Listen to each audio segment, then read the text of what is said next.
Om Asajalamala Manta Anutam Mahagantam Malavanasa Kotsajam Pamado Rakato Malam. Om Shantihi Shantihi Shantihi. Negligence and heedlessness are the rusts of the watchman.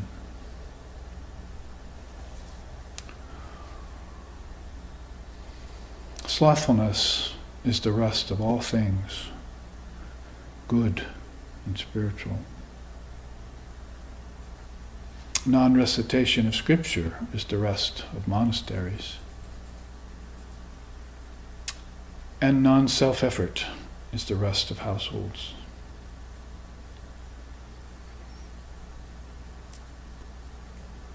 There are temples by the hundreds, books by the thousands, but oh, for an ounce of practice. Om peace, peace, peace.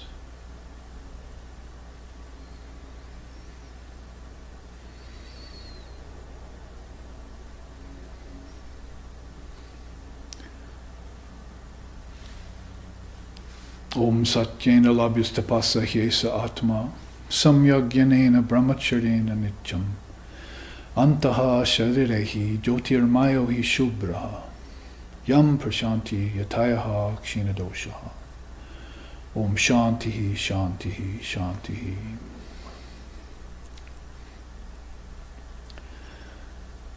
The Atman, the indivisible, all-pervasive self within, is realized by knowledge, moderation, veracity, and austerity. All of these constantly cultivated. When mental impurities dissolve due to this practice, then the seer beholds it everywhere, existing in everything, even here, in this very body. Om peace, peace, peace.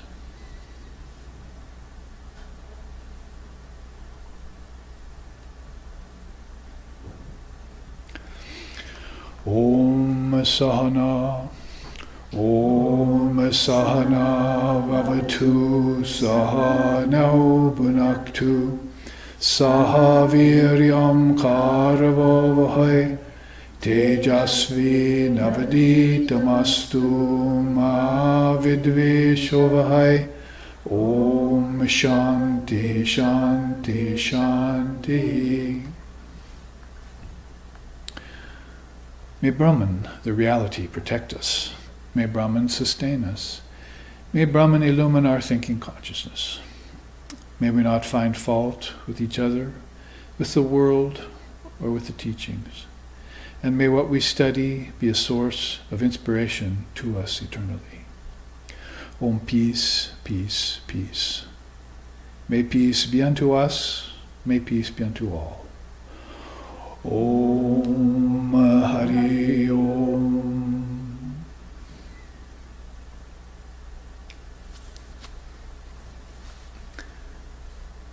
We have gathered together today to look into the penultimate class on sadhana and the rust of spiritual life.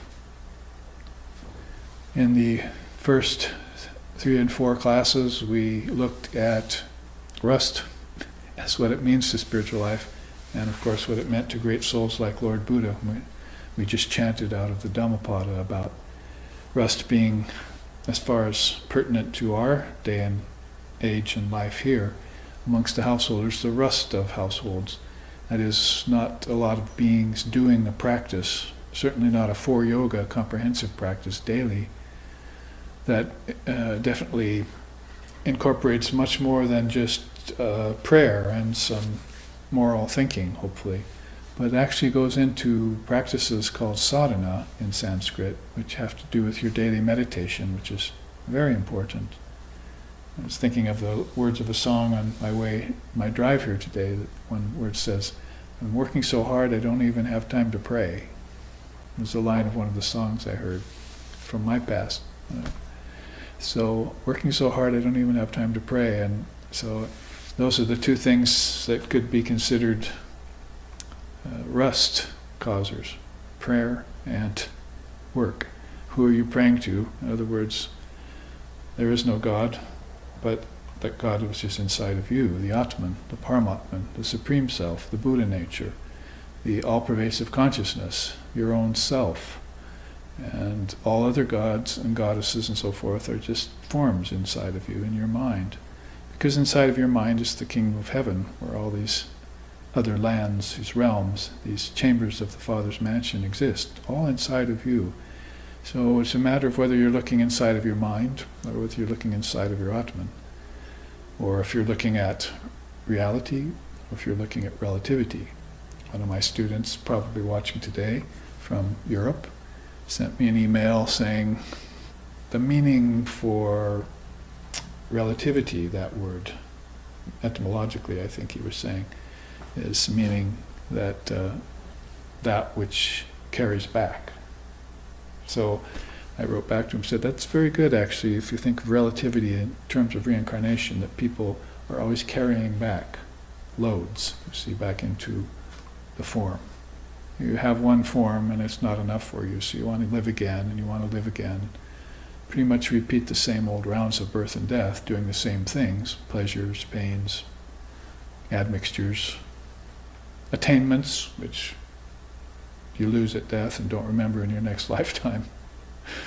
So it can't all be that much fun as they make it out to be, or maybe fun is one of those causes of rust too. But I wrote back and I said, carry back. Relativity means to carry back. Then if that's true, then there are souls, worldly souls, that are carrying back weight loads of karma in every lifetime. That's what they're gathering, reaping, prarabdha karma, and they're carrying it back in their next lifetime. So relativity would have a good definition there.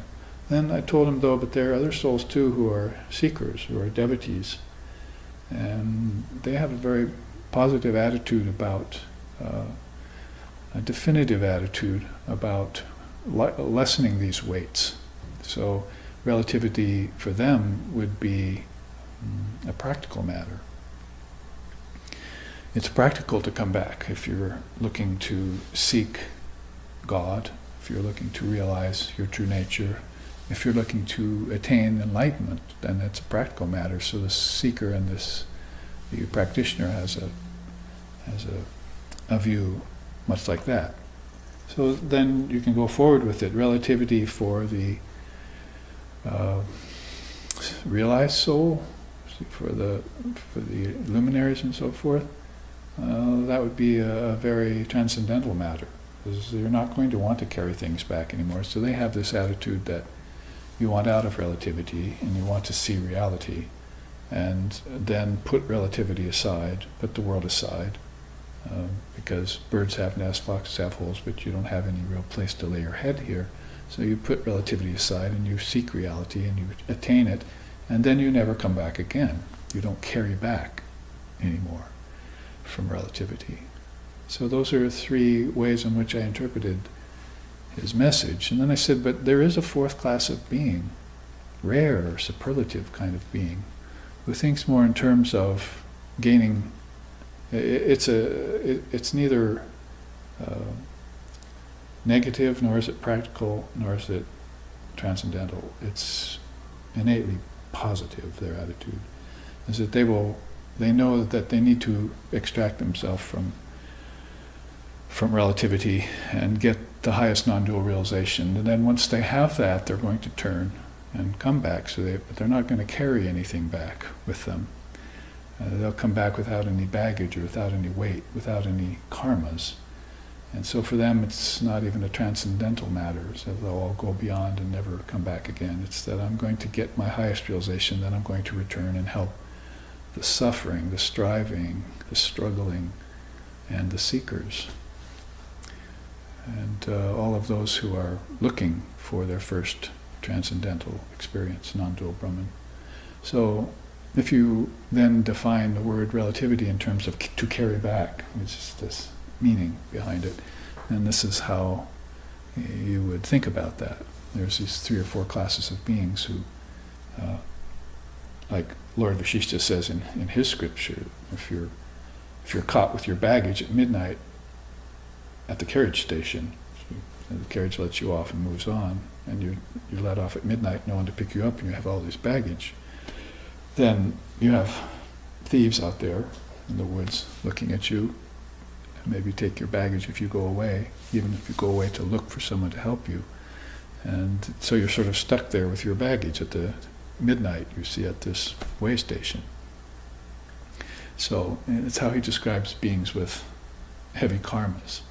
They can't lift themselves off or away from them at all. In fact, they think that these possessions and these objects and these things by which they're having experiences that are causing their karmas are necessary, and they have to guard them. So Lord Kapila has that teaching about the 4 or 5 kinds of teachings on wealth. You have to work so hard to gain it, and then you have to preserve it, and you have to guard it. He goes on and on about this. It's 5 ways of complacencies, he calls them, around wealth. And so all of this, of course, you probably know where I'm leading up to, where we left off last Sunday, because we left off last Sunday with the teaching on desire, and that it was at the root of all of this, of samskaras, of sankalpas, because remember we looked into samskaras as complexes in the mind that you gleaned through living many lifetimes, having many experiences, mixed bad and good experiences, probably very few of the transcendental kind, which puts you above the experiencer and as the witness. Probably those are very few, as rare as hen's teeth, as they say. So those, most people are having these experiences in rounds like that over many lifetimes. So that's all a matter of running a groove in the mind called a samskara. So we looked at that, we looked at samskara charts, we looked at the makeup of the samskara, what's actually in the mind, which can't be examined with any kind of a microscope or stethoscope or anything that would measure the body. And you can't even find it when you measure brain waves. The only thing that you could say about brain waves is when they're absent. Then maybe you could get a look at them, at these samskaras. That's why you meditate, so your brain waves will stop, because then the witness will see through the mind, the brain, and it'll witness all the things that are in it. It's like lifting off a curtain of something. Oh, now I see what's behind there. See? So when brain waves as sort of a curtain stop, and then you can see your own mind again. You can see your brain, you can see the mind, and you'll see these little specks in it. Like Shamakrishna said, the little black specks in a piece of white paper, if you hold it up.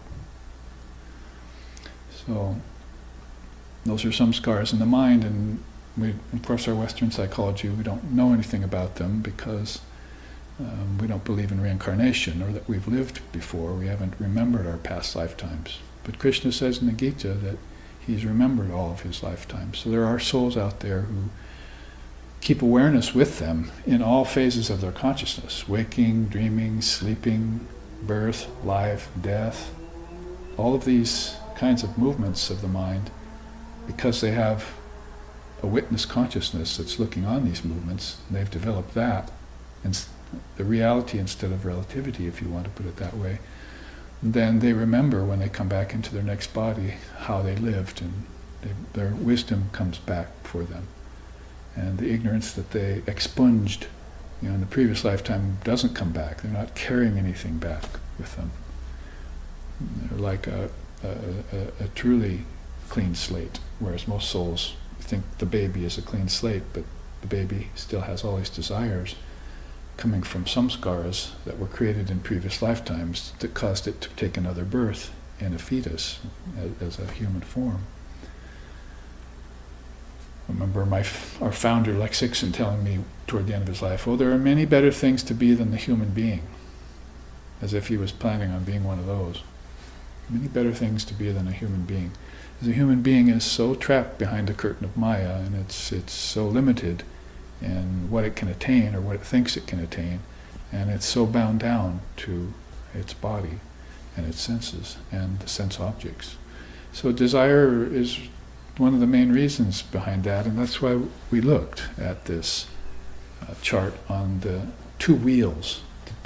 Actually 4 wheels really there, but 2 wheels, one of them being a wheel of transmigration, and one of them being a wheel of transformation, if you want to put it that way. One of them is Maya's wheel, one of them is Mahamaya's wheel. That's the way I like to put it, and the way I introduced it there in the chart. There you see, of course, this beautiful, I forget the name of that lake, that's got a picture of it in this beautiful mountain reflecting exactly in it on a windless day. You can see it's a very good image there for how desires echo back. You see a lake in front of the mountain. Huh? Lassen? No, not Lassen. So this is somewhere else. Good guess.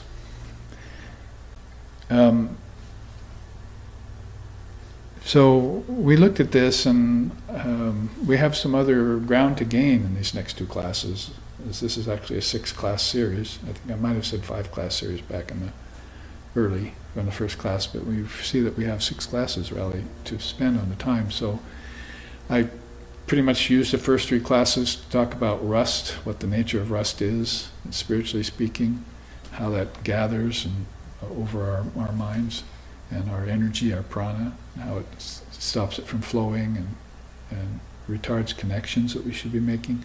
The next 2 charts I have are about these connections that we should be making that are very obvious, actually, but amazingly enough, people aren't making them in this day and age. They're thinking entirely differently than yoga. First, they're not thinking of yoga as an innate oneness with yourself, with God. Like you can't say there is a God exists. This is one of the problems with religion. They want you to believe in God, but when you become a realized soul, you don't believe in God anymore. You only believe in yourself, because there is no God outside yourself.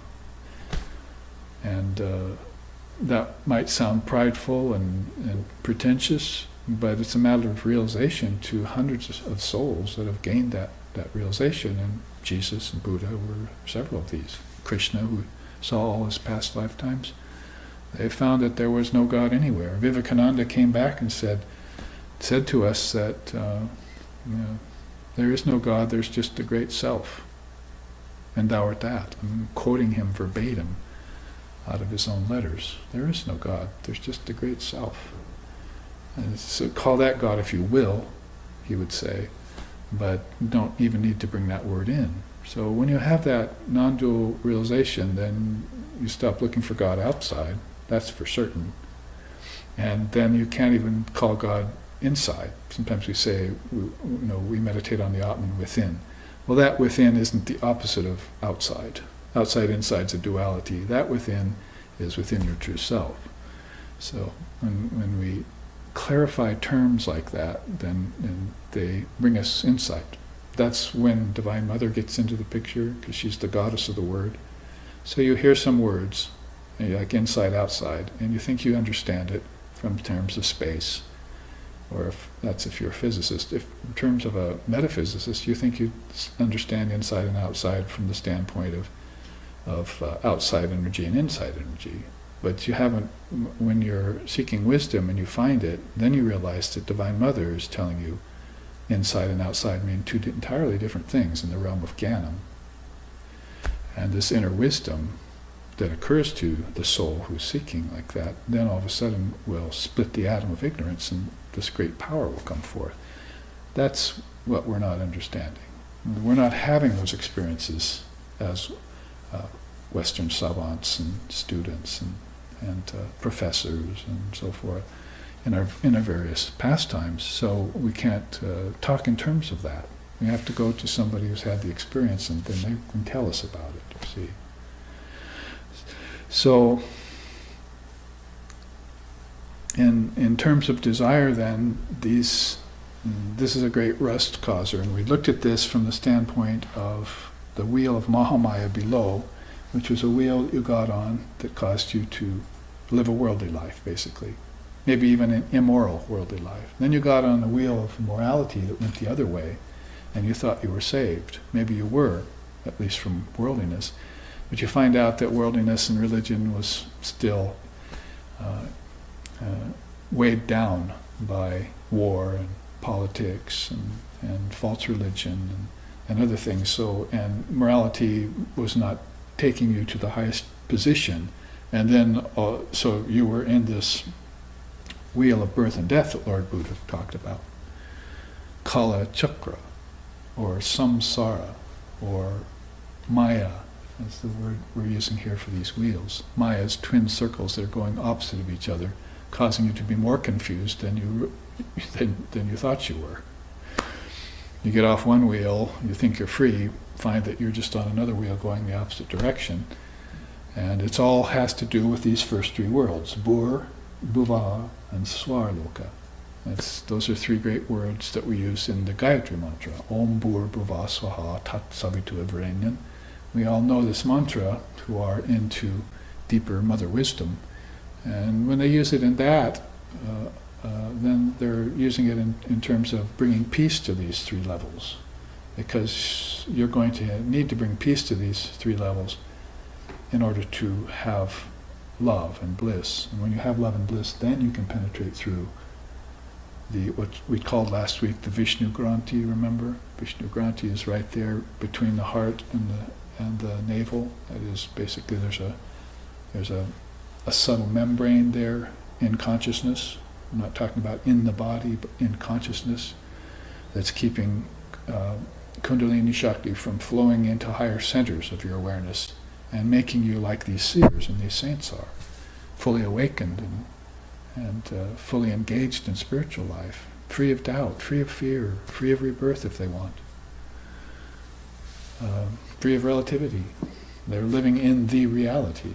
I and my Father are one type of reality. So it makes you more like them if you can pierce these subtle granthis, they're called in Sanskrit, these subtle knots. So once you do, then you get through Bur Bhuva Swaha, which are these three worlds that are worlds of transmigration. Transmigration is a good word in English.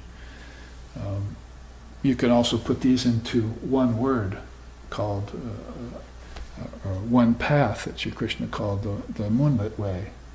He says, by the moonlit way, beings are coming and returning, but by the sunlit path, they go, never to return again. So they go and they realize that even the going was false. They always were that true self. I and my Father are one. And this realization caught up with them somewhere in one of their lifetimes. Say someone like for Dalai Lama, we saw a documentary on recently, 14 lifetimes ago it must have caught up with him. See, oh, I think I am Buddha. See, I am Buddha nature. What else would I be? So the seeking, which was important at the time, he got over it, and he's not. The becoming, he passed beyond it, and he became pure being. So being and becoming, Tantra says, are both in the nature of reality. Came across a beautiful statement of that when I was studying the Tantras the other day. Is that being and becoming are both in the nature of reality. Well, that is something that Buddhism and Vedanta probably wouldn't agree with. Certainly not Advaita. The Tantra says being and becoming are both in the nature of reality. So reality, as far as they're looking at it, the Tantric seers, is that this whole process of becoming, all this bhakti, all this worship, all this devotion, that's all in the nature of reality too, even though it has form, because usually it would have to be formless in these other traditions to be equated with Brahman, have to be formless, right?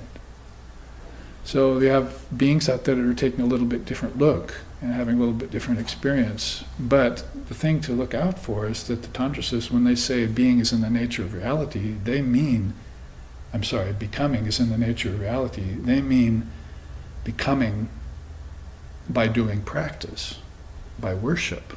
They don't mean becoming by just being a dull fool, a worldly person. Not doing anything. You can't become that way. You're just becoming more of a fool. But you have to become yourself. See, so you have to make sure that you understand words right again and philosophies, darshanas, in the right way so that you escape these causes of rust, We're talking about this corrosion of consciousness. You escape that. You always keep your mirror polished every day, Shankara says, the mirror of your mind, because your mind is not Brahman.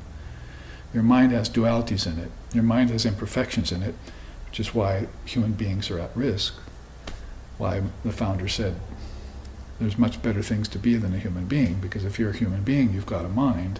If you've got a mind, you've got duality, and if you've got a mind, you've got limitation, and you're going to have to suffer those things. And you're going to have to eventually treat that as a wet paper bag and beat your way out of it. Transcend the mind. And that's a very hard thing for people to do who haven't even seen through senses and their objects yet. You see? Well, I think I'll transcend my mind, some worldly person said one day. I don't think so. He probably said, I've just had a realization that these objects are just causing me pain. I think I might not covet them anymore. You're back at the first stage of yoga when you're talking about non-covetousness, asteya. It's like one of the first yamas of yoga, the first practices. So people aren't going to jump to the chase and say, I think I'll transcend the mind today, thank you very much. That's a very high-minded thing to do. You want to get beyond your own mind. Whoever even has that thought. I mean, you haven't even understood that the mind is not the brain yet. And you're talking about transcending the mind in some Buddhist Sangha or something. First, understand the brain and put those waves to rest. Brain waves, work, gain, profit, loss, hate, the 3 unwholesome roots, the 6 passions, the 8 fetters, the 5 kleshas. I mean, you look at all the different systems, and these are the things you're going to have to put to rest in the brain. Because the brain hates. See? And when the brain loves, it doesn't really love anything but the ego. It doesn't love other people. It's loving the ego when it loves. But when the pure mind loves, it's beyond the ego. So the rust of desire and the rust of attachment, the rust of senses and objects and all that, it's a problem to those beings who haven't awoken yet. But it's not a problem anymore to the tantricist who says being and becoming both belong to reality. Now I can look at the senses and their objects in a whole different way. These objects are now divine. I can do divine things with them. I can sit and meditate on a pillow instead of rest my head and go into dull sleep on it. Every object that had a old, worn-out, tired use can all just be transformed in an instant into a divine article. And this is what you're doing, and we're going to look at that when we talk about deifying the world and connections. We're going to have to open up some connections to sadhana here, and that's what we're getting to. But let's take the rest of this wheel, because remember, if you get past Bhur, Bhuvar, Swahar, which is what we did last week, we actually got beyond it, and I told you at the end of the class, guess what? You just got beyond the 3 worlds. Now let's look at the 4th, 5th, 6th, 7th worlds. That is Maharloka, Janaloka, Taparloka, Brahmaloka. Taparloka, by the very sound of it, you see. Isn't it the world of ascetics? It's the world of people who've renounced tapar. They do tapas, see. And they love tapas. You see, down here they love comfort, laziness, complacency. Didn't I just say heedlessness and neglect is the rust of the watchmen? So they're not watchmen anymore. They're not watching over their own souls. What to speak of watching over the souls of their children or their parents. They're totally heedless of the need to do that. So they're at risk all the time. And the risk isn't just death, which is something they don't think about. The risk is also coming back and living and dying again. That's the risk. The second risk, the third risk, is the greatest risk of all, that I forget my true nature and all the bliss that's in it.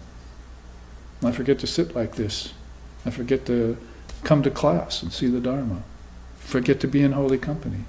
I forget to study the scriptures. I forget to meditate after I get up out of deep sleep.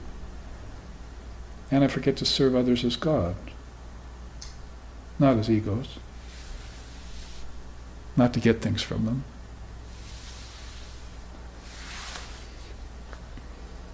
Talking about health insurance. It's the same as car insurance now. You have to have it. Some clever person had an idea, let's make everyone get it, you see. They have to have it now. they'll buy our drugs. So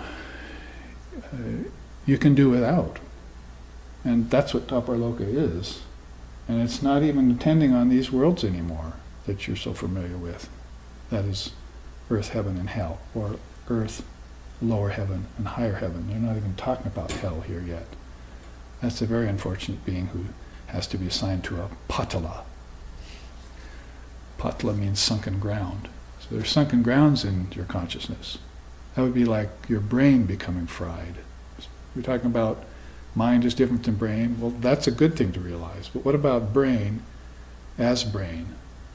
And now I'm just thinking in very mundane ways. But then my mundane thinking starts to turn evil, starts to turn negative, almost against my will. And now I've got a demented brain. So I have to carry that to death with me. So that's patala. You see, that's a definition right there of your sunken grounds. They go to a sunken ground in consciousness after they die. It's hell, as it were. But it's inside of their thinking process. It's not an actual location somewhere. No one's ever found it. It's in consciousness. Same with heaven. No one's ever found it. It's in consciousness. So consciousness has grades. And that's one of the penultimate realizations or insights you have to have. And if they're feeding you some sort of non-dual nonsense about, oh, you're Atman and that's it, and you haven't even realized yet that you're different from nature, then you see you're going to have to go back and fill in these gaps, these stages. You have to extract yourself from nature bit by bit, from earth, from water, from fire, from air, from ether, from tasting, from smelling, from seeing, from hearing, from touching. When you get to be able to distract yourself from touching, extract yourself from touching, doesn't that mean, oh, I won't be bound down by objects anymore because I like to touch them, right? I've got a lot of fingers. I think I'll touch this object a lot. People are doing that all the time now. They've got this little object in their hand and they're touching it. Or they've got some bigger objects in their hand and they're touching that. See, oh, horse. See, I love a horse. I dig a pony. You see. Oh, woman, man. See. So if you got free of touch, then you would be free of objects, and the sense of touch would become pure. And then you wouldn't set your tongue to touch on anything impure. Your food would have to be pure. See what I mean? So water and tongue go together. You can't taste without water. So the element water goes together with your sense of taste. And if you haven't made that connection yet, you'll never have a pure tongue. If you don't have a pure tongue, not only will you not be able to eat pure food, you won't be able to speak the Dharma. Nobody will listen to you. Actually, I take that back. A bunch of other fools will listen to you if you have an impure tongue, because they themselves like to hear those things. Why is that? Because their ears are impure. Shall I tell you why? I'll go through all the 5 senses for you and show you why the senses aren't pure. And until they do become pure, you can't go on to your subtle senses in your dream tonight, and so your dream state will never be filled out. Or let's call it filled in. So to get beyond these worlds into worlds where beings are living in a state of austerity because they like it better than worlds full of 5 elements or 5 senses. You're talking about worlds that are deep, deep, deep within consciousness. You know, the adept detective, he wants to go deep, deep, deep undercover, right? So here's deep undercover for most people. Deep under the cover of Maya. Deep under the cover of heaven, earth, and hell. Deep under the cover of objects and senses and passions and desires. See? But you want to strip covers off in Vedanta. These covers need to go so that you can become buoyant. Sri Ramakrishna talked about the difference between rainwater and a hot air balloon. If people wanted to know why they were bound, you'd say, because your mind is like rainwater. You know what rainwater does, right? Falls. Not only does it fall, when it hits ground, it seeks the lowest place to settle. like a hoof print in Death Valley. It's pretty low. Or Grand Canyon, maybe, see, for some people. But a hot air balloon rises. So if you can get a hold of the chitta, the thoughts of your mind, via your prana, your life force, charge it up, he said, charge up the chitta with your prana, then you like blowing up a balloon in your mind with helium, you see. Hot air, it just rises. And so that's a natural ascension that happens in these worlds. They naturally rise out of the weights of the 5 elements.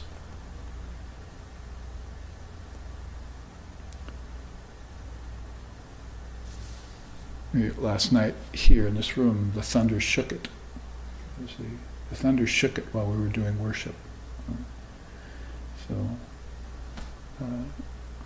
the peacock of my mind delights in the opening into deeper consciousness, you see. Kali's wisdom thunder rumbles with a power that can destroy mountains. So that's what you're getting to when you rise above the densities of the 5 elements. See, you need to be shaken to your very core, like a bolt of lightning will do to your eyes and a bolt of thunder will do to your ears.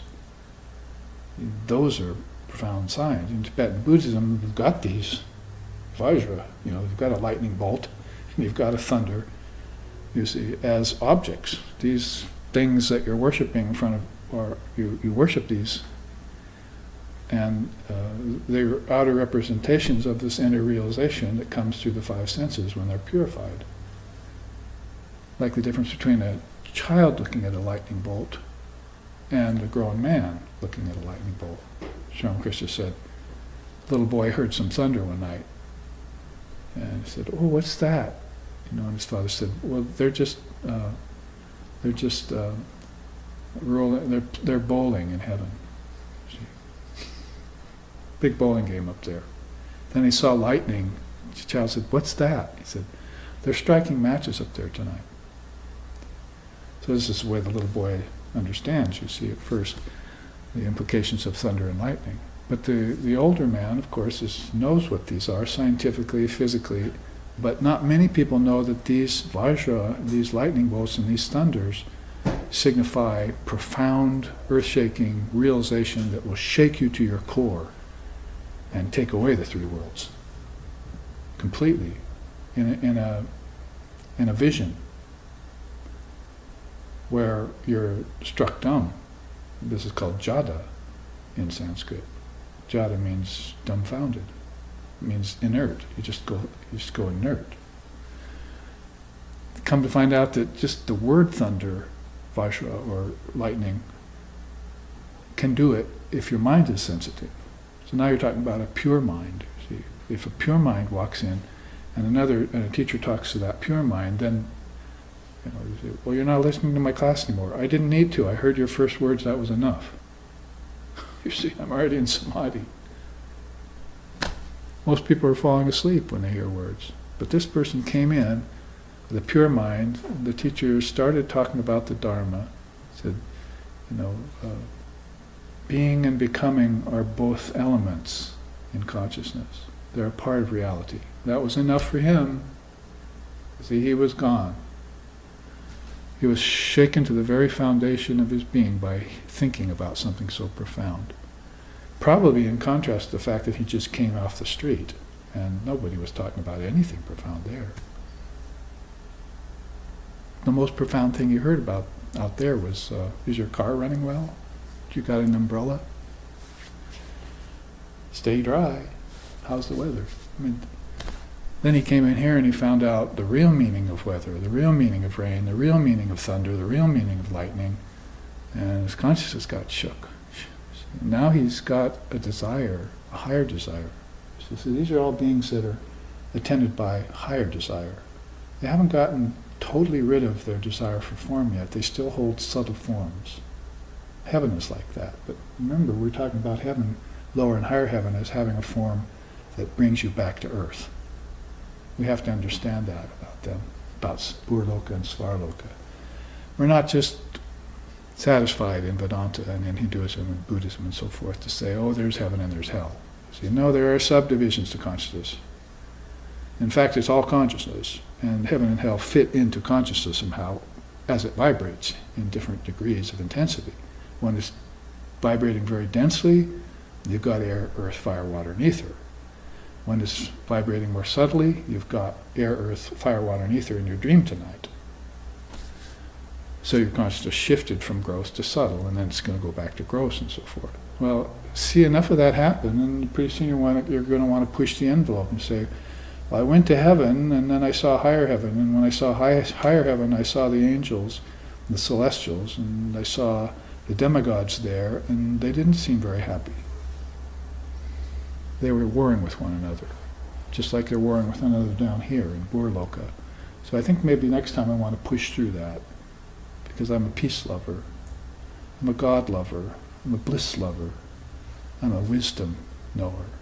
So I think I want to penetrate through that, and that's what these worlds of rebirth turn into worlds of no rebirth. The path of the moon turns into the path of the sun. These are the two ancient paths of all time, Krishna says. So he put it in two for you. Path of the moon, path of the sun. By this they return again.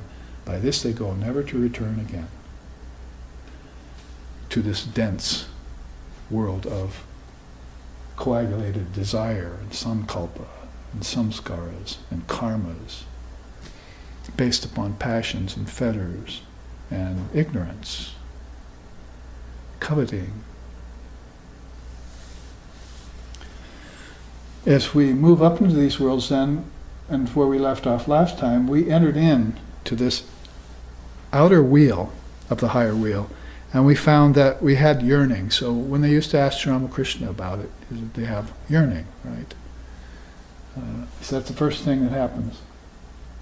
How do we become like you? When they saw how happy he was, how blissful he was, how do we become like you? He said, you have to develop yearning. Remember we were talking about in the first class how a needle gets rusty and you dip it in salt solution. Then take a little sandpaper and take off the rust, and it's a brand new needle again. So the needle of your devotion needs to be dipped in the tears. The needle of your rusty mind needs to be dipped in the solution of salt solution, which is tears you cry for devotion for God.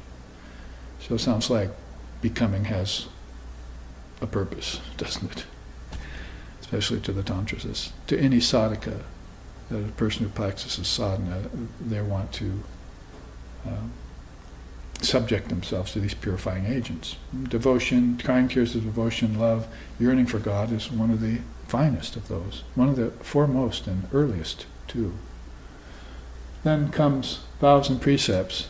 I see this all the time because I work with spiritual aspirants who are coming into spiritual life, and I also go to prisons where beings are inside of cells for long periods of time. Sometimes Buddhists and Hindus and yogis and other people go in there and ask them if they want to join the path, because they know they're not going to be out of prison for a while. Says, okay, well then you need to take some vows and precepts. See, you can do this in prison.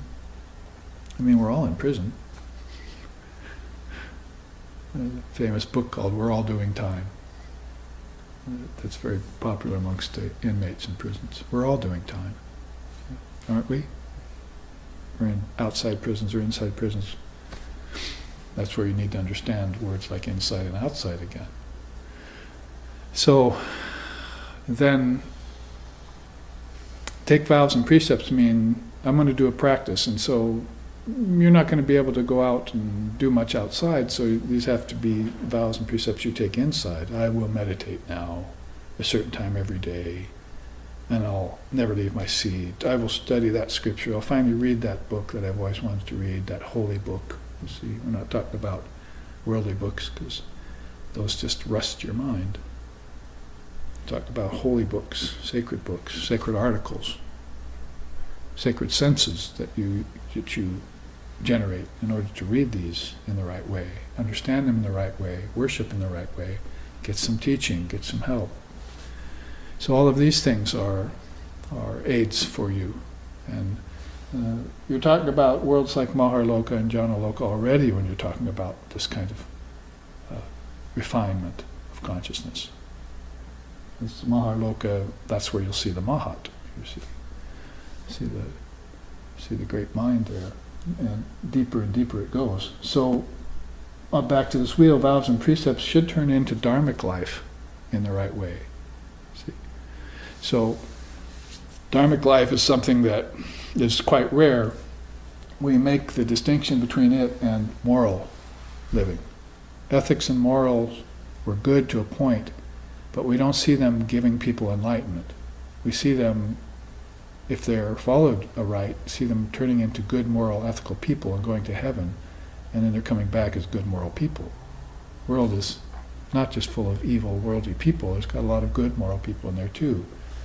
But if you walk up to them and say, what's the formless Brahman like, or what's the Almighty Father like, they don't have the slightest idea. They can't even say, well, it's formless. That'd be one step. Well, why are you asking me about the Almighty Father? It's formless. Nobody's seen God with these eyes. Didn't you read John? So they don't even know that far, you see, good moral people. They just know about their ethics and their morality. But up in Dharma, when you're getting yearning for God, and somebody comes to teach you and gives you the precepts, and then you get dharmic life given to you, now you know what God is like. You have a higher concept of what the formless reality is like. And you're also finding out about all the gods and goddesses inside of you. These are called deities, and we call it vipassana nowadays, or deity worship, upasana. And it's a very important part of heading towards formlessness, is to know about these kingdoms of heaven within you that are peopled by various divine beings. Call it your angel, so your watch guard, your angel. People think they have a friend watching over them from high places, so they're beginning to see that those are, contact those inside of your own consciousness, because it's all in consciousness. It's all in one indivisible consciousness, but it's breaking into variegations because of the understanding or lack of understanding of various souls who are looking at it. They're looking at it through the 5 impure senses, or they're looking at it through 5 refined senses, they're looking at it through 5 purified senses. They're going to see that same consciousness as variegated. Until finally, it just all does become one indivisible mass of pure conscious awareness. How Shankara puts it in the Vivekachudamani. One indeterminable mass of pure conscious awareness. Now I've said enough. Go meditate on that, you see. Think about that. Mass, indeterminable. I can't wrap my mind around it. It's boundless. Indeterminable mass of pure, I know what pure means, conscious awareness. I mean, there was an awareness that wasn't conscious. See? When I went unconscious, when I went into ignorance, when I went into bad actions and so forth. So this is conscious awareness. And so you begin to look at words in terms of their power to convey to you Divine Mother teachings. And this is awakening power, this is Shakti, this is Kundalini. She's lightning quick, speaking about lightning. Faster than lightning bolt. Going on from dharmic life, you get a desire for freedom. If you have a desire for freedom, that's called mumukshutvam. Mumukshutvam. That's the 4th of 4 great treasures that had 6 jewels previous to it that you attained in Vedanta.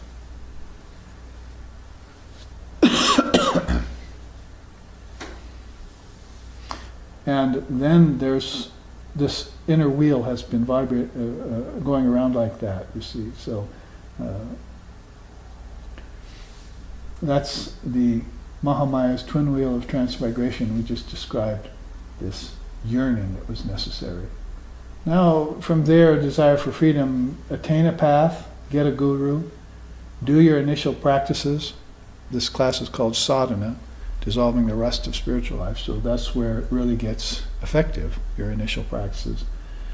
You do worship and study, which is one of the name of the next class series here probably, or one of the coming up ones. Worship and study of Shiva and Shakti we're going to look into. after this is over. Meditation proper, and then direct perception, and then formless transcendence. You get off of all wheels. The momentum of this wheel just carries you back. You get direct perception, and you go straight into formless transcendence. Launched, as it were, or one of the favorite words of our founder, transported. See? Transported into ecstasy.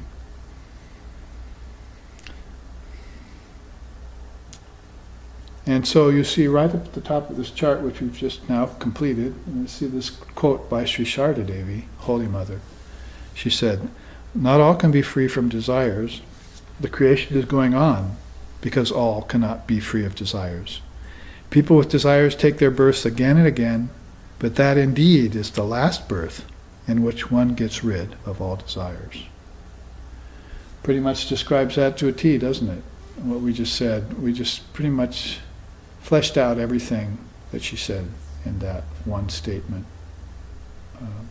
The dynamics of how it happens to people moving from outer worlds to inner worlds, if you want to put it that way.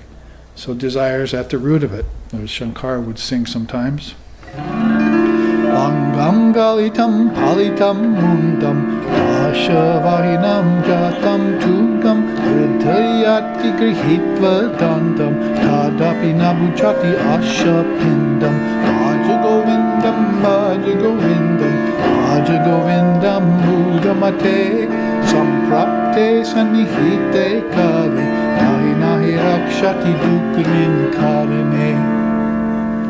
Angam, galitam, palitam, mundam. It just rolls right off the lips in Sanskrit. In English it says, "Behold how the old man moves about, his body decrepit, his gait slowed with age, his hair has turned gray, his mouth is toothless, and he clings desperately to a walking stick. Still, the mass of desires does not leave him." So even when he's old, he's still carrying these desires to do things again. You know, people who can get old and just do it gracefully, as they say, okay, I've seen all that, I've done all that, I'm through with it. Now I want to go back to my home of peace. Shiva, Shiva, Mahadev. I want to go back to the home of peace, the refuge, the great refuge, the great retreat inside of myself, where these three great rivers, the Ida, the Pingala, and the Shumna come together. See, at one pilgrimage point. The Nina, the Pinta, and the Santa Maria outside, but it's the Ida, the Pingala, and the Shumna on the inside. So you want to go to the highest place of refuge inside of yourself. So he sings. The other ways he sings too about that. And these are some of his Shankara's disciples singing this too.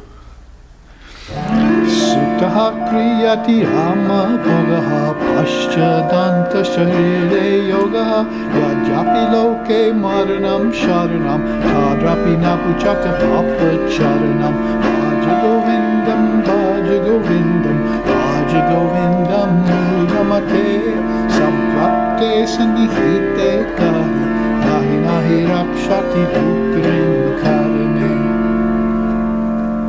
So he sings, of course, you know the first word of that, suktam.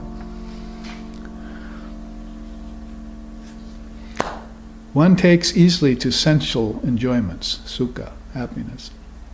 But afterwards there is disease of the body.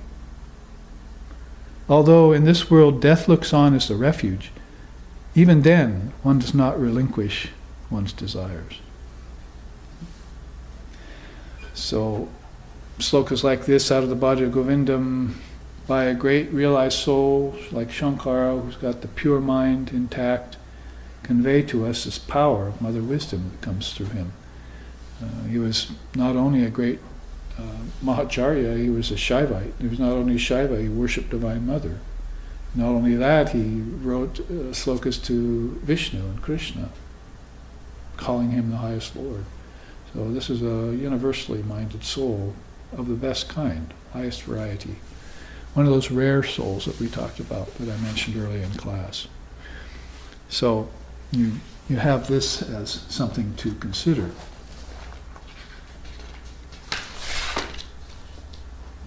Musically, when you add it to this.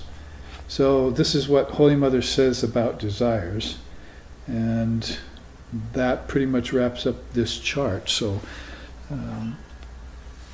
we put across the board here is this chart called Renunciation in 4 Phases. It just got colorized this past week. Let's look at that, because you can see how much the path of renunciation has to do with desire. And you notice the subtitle, For the Effacement of Latent Impressions. We all know the Sanskrit word for that by now, right? Latent impressions, samskaras in the mind. We had a whole hour or so class on that just a few weeks ago. These samskaras in the mind that we need to account for in our tradition, and then hopefully even in our professions as psychologists, in Eastern or Western, bring back this point about lifetimes being lived with many desires, forming many samskaras in our mind, and then that will be the way that you explain how people act the way they do, how they come out the way they do. And you won't blame it on God or devil or something like that.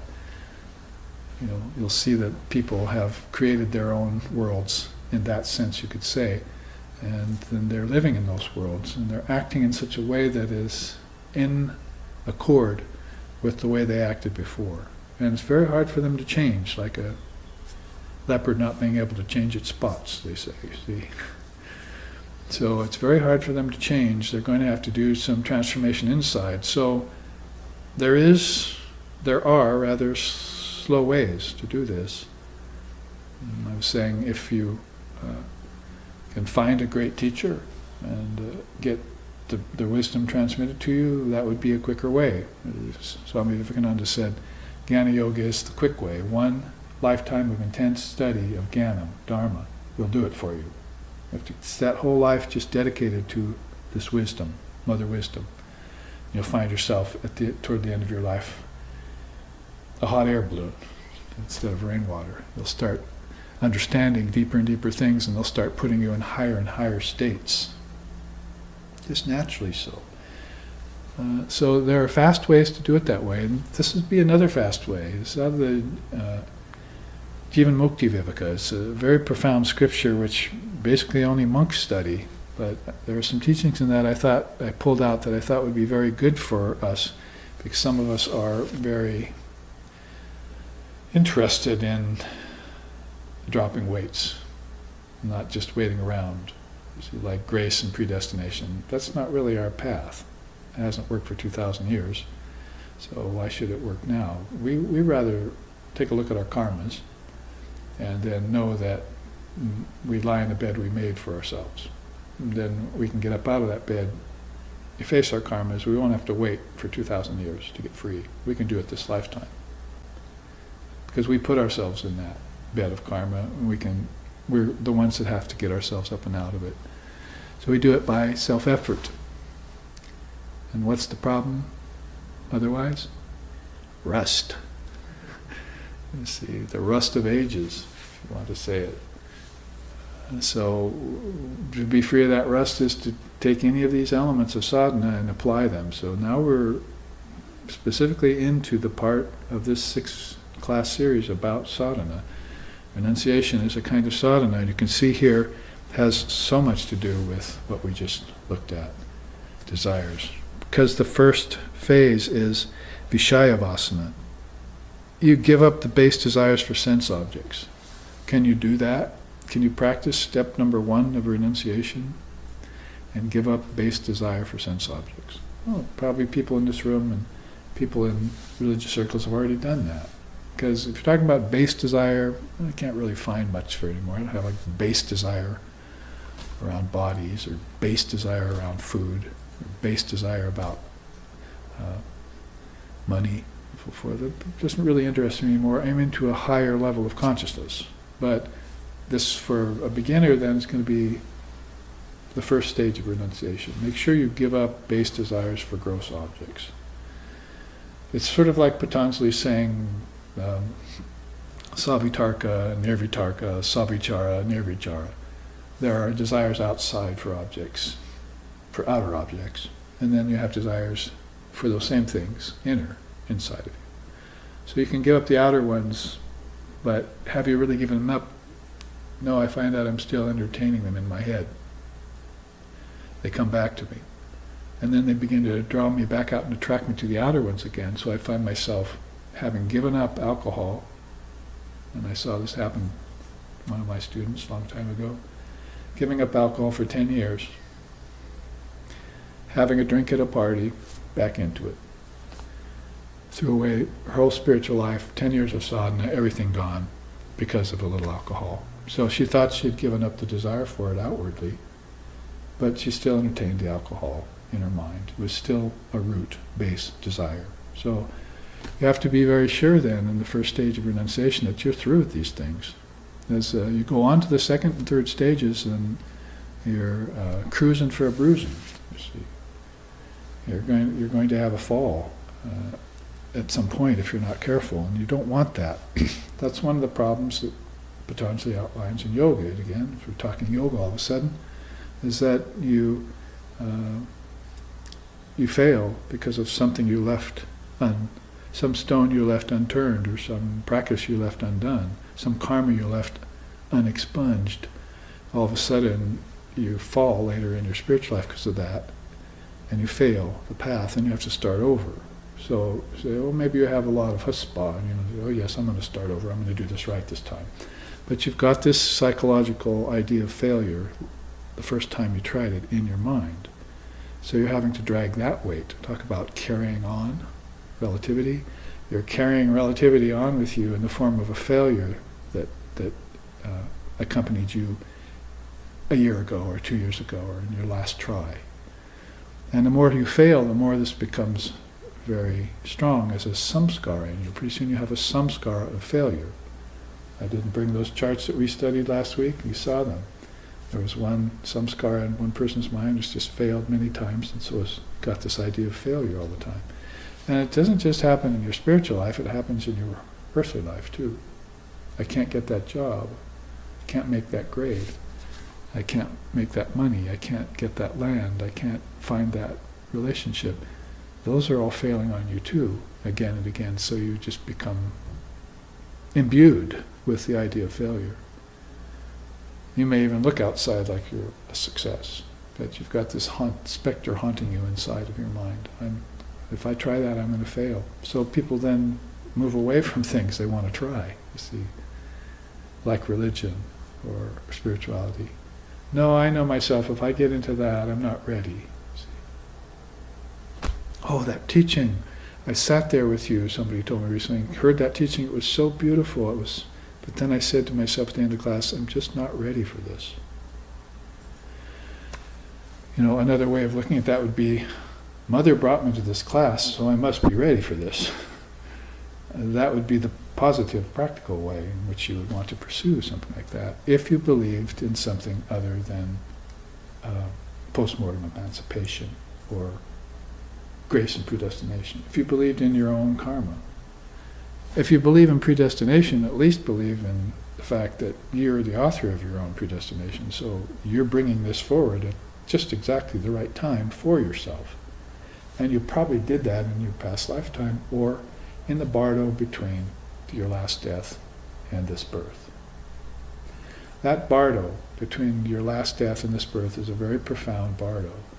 The Tibetan Buddhists talk about it. It's a phase of time where the soul drew back from form because its last form died, and then it's looking to be reborn again because it hasn't realized the highest yet. See, it wants to realize the highest. It's not God that's telling it to realize the highest. It's not the guru that's telling it to realize the highest. That already happened. It's that soul wants to realize the highest. And so it has to then set itself up for its next lifetime. So it's going to, with all its wherewithal, put into its next lifetime things that are going to remind it. Because from that side of the curtain of Maya, you see how thick the curtain of Maya is. If you get into it, Even the seers breathe hard, you see. They have trepidation about getting into form. I hope I remember when I get through there, because that's a memory-destroying curtain they're talking about there. Smrita rupena ya samstita namastasya namastasya namastasya devi sarvabhuteshu smriti rupena ya namastasya namastasya namastasya namo namaha. So you have scriptures and slokas that, O Mother exists as the presence of your memory in all beings. You see, so you call on Mother as memory. You say, O Mother of memory, please awaken and make sure you protect me when I leave this bardo and go into the body, that I take all of my wisdom and all of my insight that I feel right now with me in full. And remember it as quickly as I can. Just why you see enlightened souls running to gurus. It's funny, people who should be running to gurus aren't running to them. People who don't need to run to gurus are running to them. Because they know what Maya is like. The others don't know what Maya is like. They don't even know Maya exists. They think life is natural. Life is just a rush towards death. And it's a glomming onto things that aren't real. And everyone's participating in it and making it look like it's desirable. Desire. So when they're born on this side of the curtain of Maya, they want to remember as quickly as possible. So say, well, I have an inkling of what I just went through. I think I'll go to a guru and have him waken me up fully right away.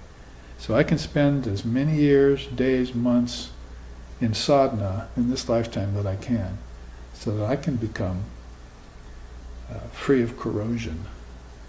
So the metal, spelled a little differently there, M-E-T-T-L-E, so that my metal will not get rusty, you see.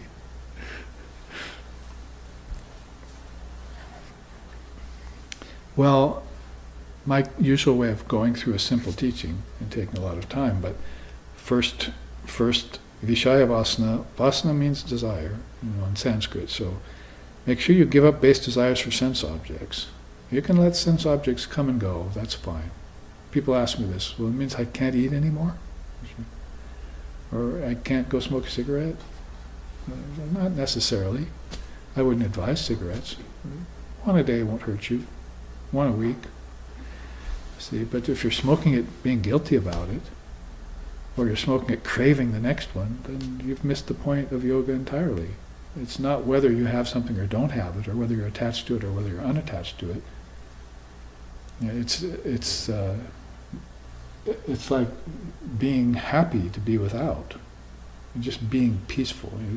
You can define peace as just being happy to be without things, isn't it? Because everything that destroys your peace has to do with objects, you might have noticed. Either objects out here or objects in your mind. As soon as you start thinking objects outside, where'd my peace go? You see? As soon as you give them up, you see? And you can rest in peace, you can sleep. Smriti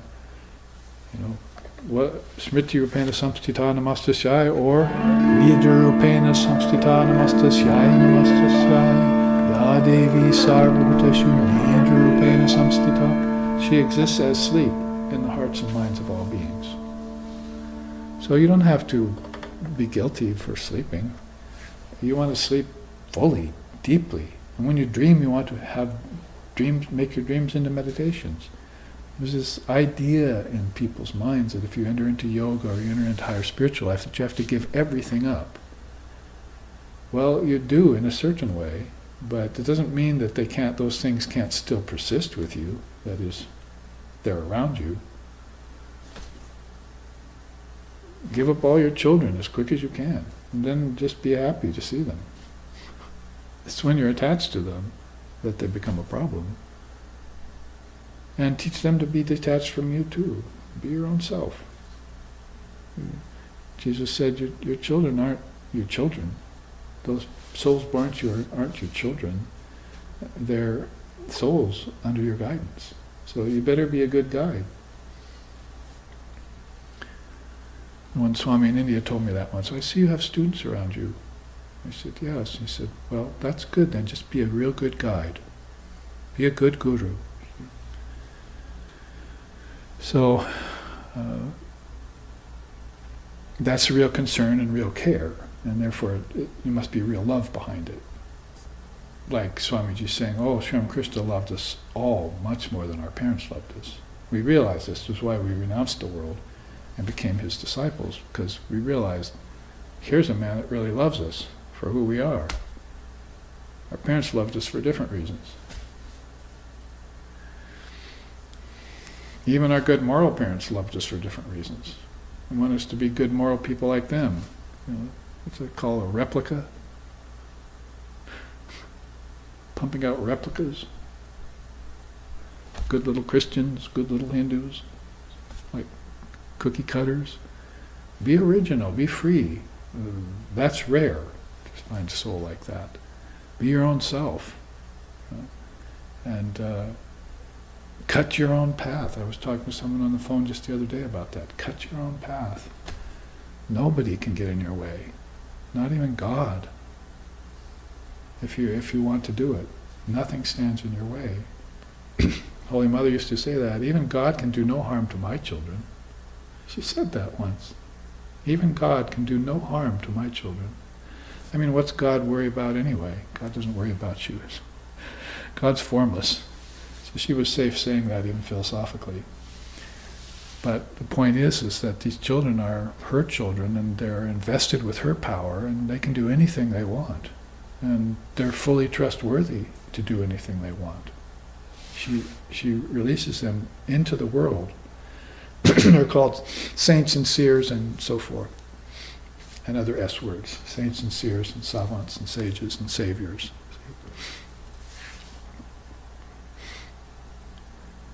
So the second level of renunciation then is going to be give up internal desires of the mind. So that's again like Patanjali saying, like savichara nirvichara. There's an outer samadhi you have with objects, and when you get rid of them, they'll become in your mind, and you'll take them to realize that you have to do the same thing outside with objects as you did in your mind. The same thing in your mind with objects, the way you did with the objects outside that you renounced. And this is going to give you peace. That's one way of putting it. So give up the internal desires of your mind. Those first two steps are going to be a teaching for people who want to have this, possess this pearl of great price, you might call it, which is called renunciation. 3, and then that was called manasa vasana. Manasa vasana is a nice rhyming word. Manasa is mind, of course, manas. Then pranaya vasana, give up social relations and cultivate knowledge alone. You can see how interesting this teaching is getting, you see.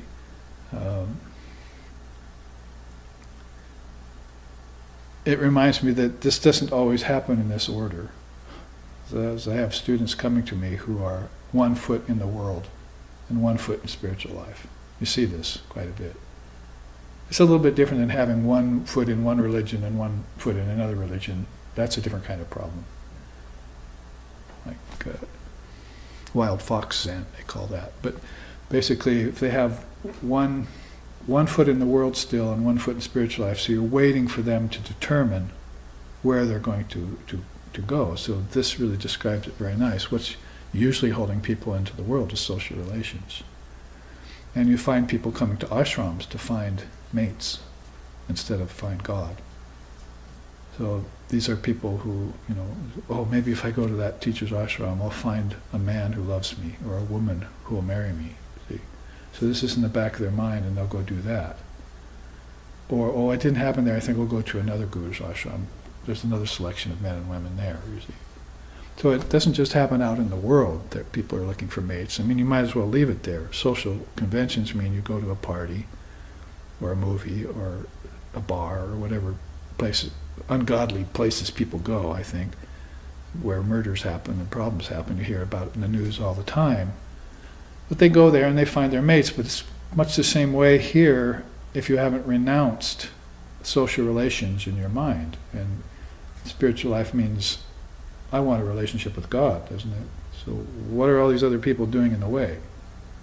I should probably only have one person in my relationship with God, and that's called my guru.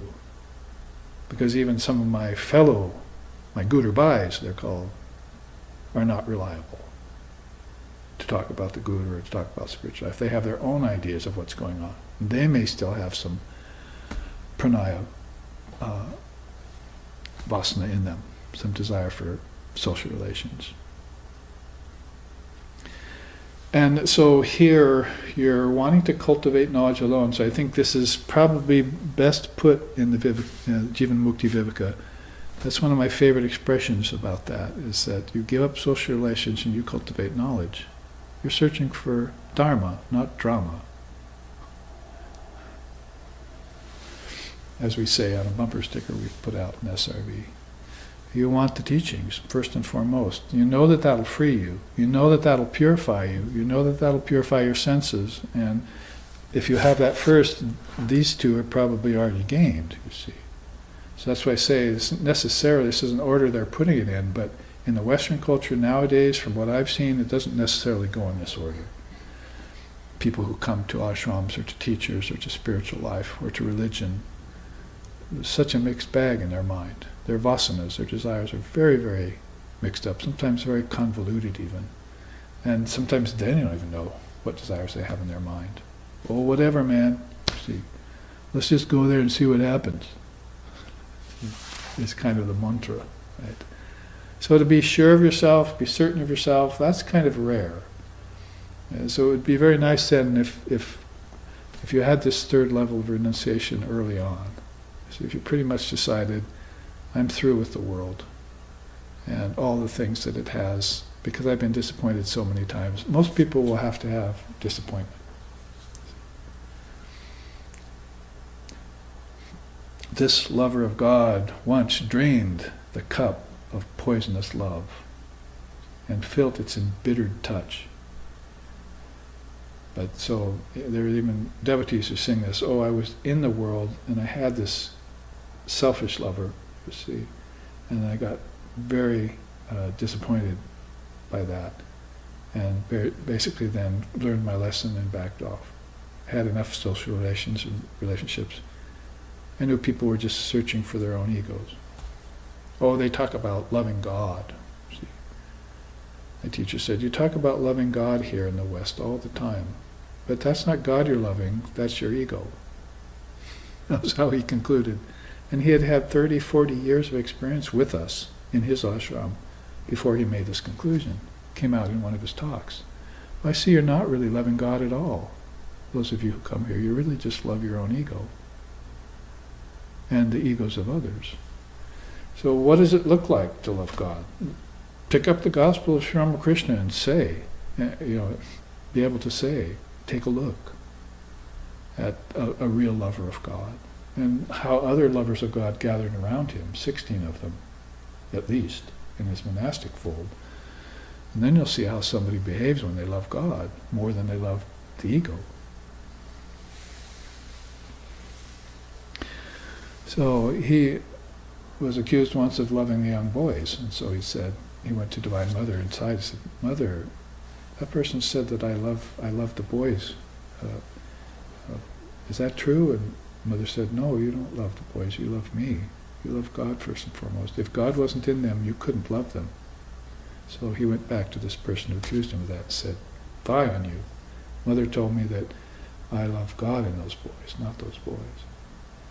So to make a distinction between the ego and between God in the Atman, ego and Atman inside of beings is a great step forward. And you probably need to do some prerequisite work on your skills of renunciation in order to have these realizations.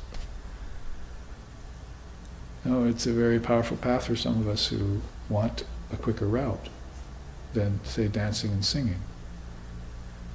You dance and sing in bliss, and then later on you feel tired, or tamas visits you again, or you get back into work and the world comes back in and the green scum of the world gathers back over the lake of your mind, then dancing and singing didn't do it, did it, very long. So clarify your mind first, and then dance and sing eternally with Sri Ramakrishna. In bliss that's uninterrupted. He did his sadhana first, then he danced and sang. You didn't see him singing and dancing before his 12-year sadhana.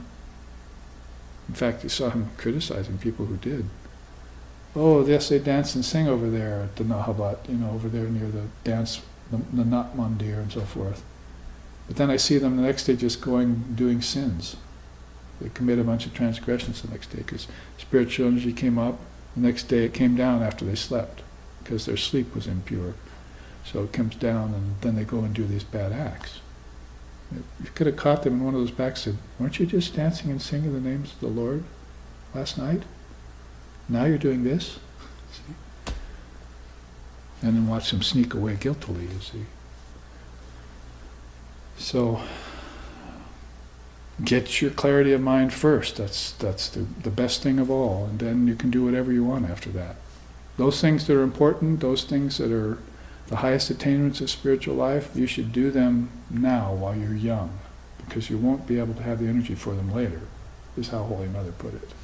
She sharded. Do those things now, early, and then later on you'll be protected, you'll be fine. So, a little bit of commentary on these three. The fourth there you see is Vidyavasana, because if you have sought knowledge sincerely, then you give up knowledge to realize truth. It's a very rare step to take. You might say it's almost like trying to get beyond this center into this center.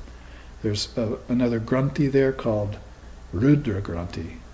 Vishnu Granthi here, Brahma Granthi here. See? So there's, as souls ascend in their understanding and their consciousness, they have heart, throat, and third eye experiences. They become lovers, they become gurus and preceptors, and they also then become visionaries. And eventually there's what's waiting is this ultimate Sahasrara, or 1,000-petaled lotus.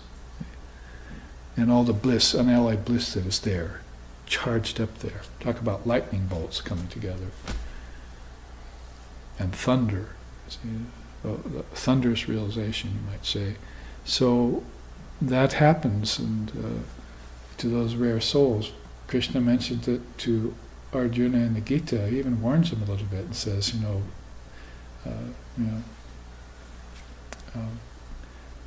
there's the danger of not reaching truth because of knowledge. You must use knowledge to get to higher truth. You must not just become knowledgeable. This knowledge, of course, is the knowledge of spiritual things. So we're not saying, get your degree in college and calling that higher knowledge. In India, that's always been called lower knowledge. That's how you make money, so it can't be very pure. Money's never going to be very pure. No matter who touches it or uses it, it distorts you. So we're not talking about that run of things. Use your head. See, anything that has to do with money, including religion, gets corrupted to some degree, and you have to be very careful of that so that you don't get black soot on your pants when you go into the furnace room. Sri Krishna said. When we're talking about what I was just explaining, is you're talking about getting to knowledge through truth. You're talking about a knowledge that has set you up for truth. The world never sets you up for anything except falsity. It's like my teacher used to say, nothing's ever okay with the unreal. He used to say that. They think everything's okay, but nothing's ever okay with the unreal, Swami Sheshananda used to say. So it's the same with here. Nothing's ever okay with this world. It's setting you up for fall and fall and fall, and failure and failure and failure, and repeat of the same samsara. You got knowledge at a great cost to yourself, at a great price, with great effort, by getting rid of rust, and by refining your desires, didn't you? And then you practiced sadhana, didn't you? And with that you got higher knowledge. Now you need to get true through it. So you need to go the full distance. See? 9 yards isn't even going to be enough. Go the full 9 yards. You have to go the whole football field. Now, it'll help if you know that football field, yardage, gain, loss is all inside of yourself to begin with. And then you're set up in the right orientation. Right perspective is one of the greatest teachings of the Eightfold Path of Lord Buddha. Start out on right perspective, then you're on good footing. And pretty much what I'm saying here. You usually, isn't it true, you're usually coveting and attached to objects because other people are. You see your parents doing it. You see, oh, they're drinking a bottle of wine, or they're having a steak or something. So you see them doing it, so you think, oh, that's what I should do. So you carry that on, teach that to your children and so forth. But if you were not raised that way, if you were raised by, say, monks, or if you were raised by dharmic couple, they call Shiva and Shakti couples, then these two wouldn't even be necessary to renounce, would they? You see how the three connect so much? It's all about monkey see, monkey do. It's antics. It's monkey shines. These silly things people are doing because others did them. And they learned them. And then they became samskars in the mind. So now you're born this way.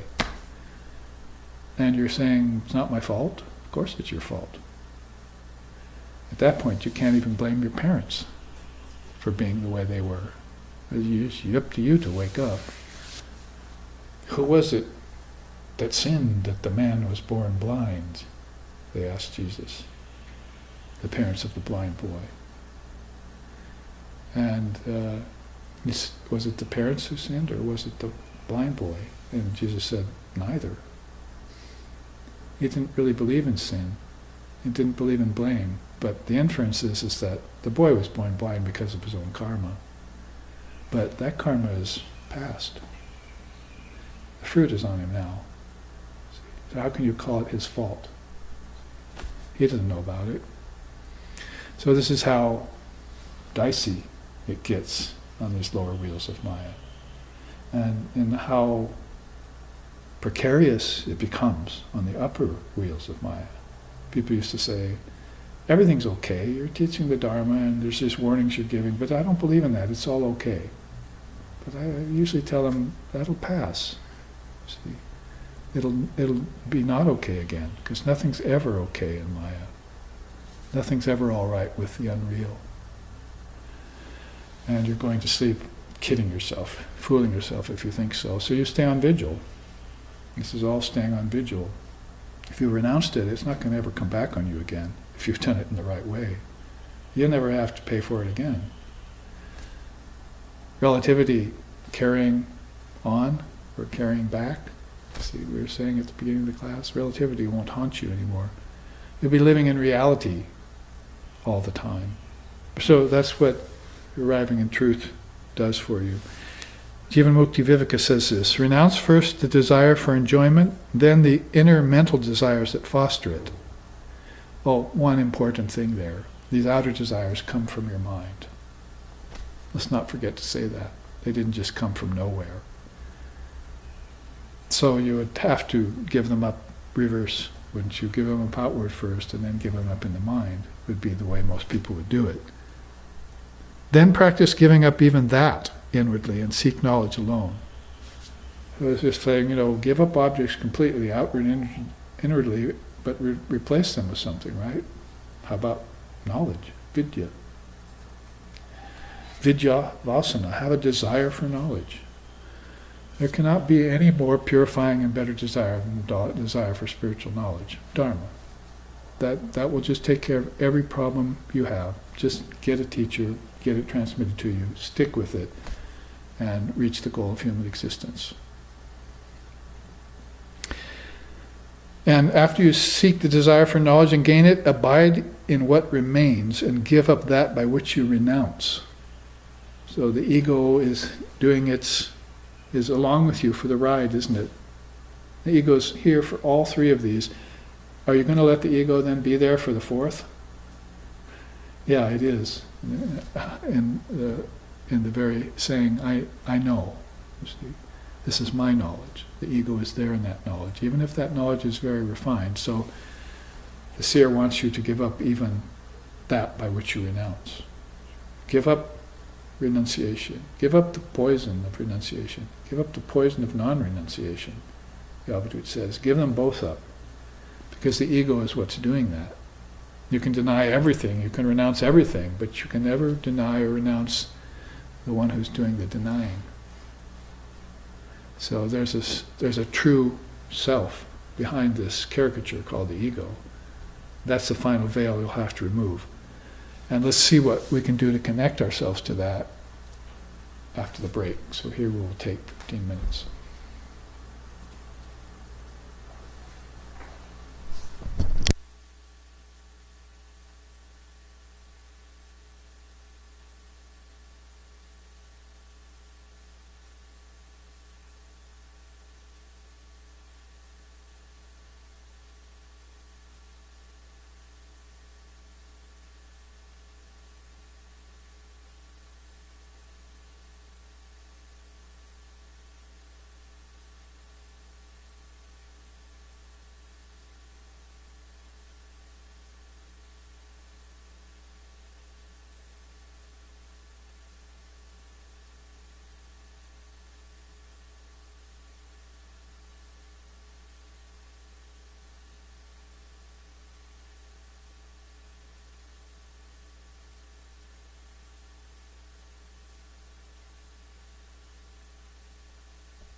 We have all rejoined each other for the second half of the fourth class on sadhana, which means spiritual practice, doing away with the rust over human consciousness, corrosion of consciousness, as we subtitle it.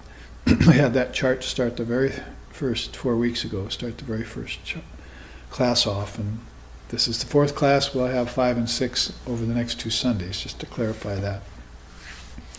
And then usually a week off and we do another class series. We have, before our next visit to our mainland centers on the West Coast, there'll be 2 more series. One's a 3 class or 4 class, and then one's a 2 class. So we have some nice topics to explore this winter here in Hawaii as we spend our longer time here. But let's look at this to finish it. Also, food, prana, and sadhana is being posted on, all edited now. That was one we did last year, a class series. So that's going up on YouTube for those of you who want to look into that, because that has a lot to do with purifying senses and sense objects and mind and perspective, mental perspective. The food, how it connects to your prana and how that connects to your mind. So that's all forthcoming from SRV over time as we offer these Dharma teachings week after week over the years into the society, hoping that people will pick up on them. It's a very, as I was saying just before we ended the first half, the best way to proceed is to take in these teachings as we were looking at here when we gained knowledge and then went to truth. Make sure we don't just stay in knowledge, whether it be secular knowledge or spiritual knowledge, but take it on to the non-dual truth or absolute level. And we did finish this chart, except for this final quote before the first half ended. So this last quote then we'll take here. Raising an opposite wave in the mind is called pratipaksha bhavanam. Nice long Sanskrit word. It is a much overlooked and underestimated method of spiritual practice. So sadhana, as far as we're concerned, pratipaksha bhavanam, raising an opposite wave. To everything negative comes along, you raise the positive to it. People are doing it naturally quite a bit, but it works on a spiritual level too. It is the simple way of watering the flowers and not the weeds. Here, the aspirant does not strive to root out desires, to squelch emotions, to destroy the passions, or force austerities.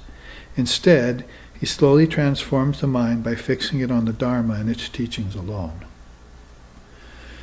So a good way of summating this whole fourfold phases of renunciation, ending in knowledge to truth, and then describing, looking back on that process and describing what you just did. And along the way you have these inferior modalities, that is, teachers who may teach you this, that you need to root out desires, which is not always effective and certainly not for most people. There's a few very strong souls that can root out desires, pull things up by the roots and still survive. Most people can't do that. Or maybe when they start pulling, they don't even get all of the root, by way of analogy. And then squelch emotions. You need to be a shobha, that is emotionless and even-minded. Not, as we said, dharma, not drama. Be very even-minded and peaceful. But squelching them is a whole negative side of that we don't recommend either. And to destroy the passions, well, not only is that only left for a few people that are powerful enough to do that, but it's not really possible. Passions will persist in the ego as long as there is an ego, and you just need to refine them or keep them at a minimum. So the practice with passions, as far as Sri Ramakrishna and Vedanta overall is concerned, is to keep all your passions at a minimum. And if you can do that, then they won't insinuate themselves upon the events of your life and on your meditations and on your practices. So lust, anger, you turn them positive and you minimize them. Or if you want to increase them, then turn them towards God, like lust after God, or lust after truth, or desire. Use your desires in a positive way, pratipaksha bhavanam, to turn everything toward, give it a Godwards turn. And forced austerities, so these beings that reached Taparloka, as we were saying, they never forced anything, they just preferred it. But before you can prefer emptiness or prefer peace, prefer that kind of open freedom, the open space beyond all religion, as our founder used to call it, then you're probably going to need to do some practices that qualify you for that. Otherwise, if you're still attached to objects, of course, it's going to be a far cry, as they say, or a long jump to try and attain that kind of natural renunciation. Of the kind that Sri Ramakrishna had, for instance. His renunciation was so natural that said he wore it just like a crown, crest jewel of discrimination. The name of a beautiful scripture, Viveka Chudamani. So those teachings go very well. Pratipaksha bhavanam is a word that some of us in SRV and in Vedanta have heard. Watering the flowers, not the weeds. So you take the energy from these negativities and you put them on the positive things. And in that way, it's not an escape from that you're trying to perform there. It's definitely taking away of energy from your negative habits in your mind. And you'll see that that has positive effects over time, but you have to keep it up, keep at it.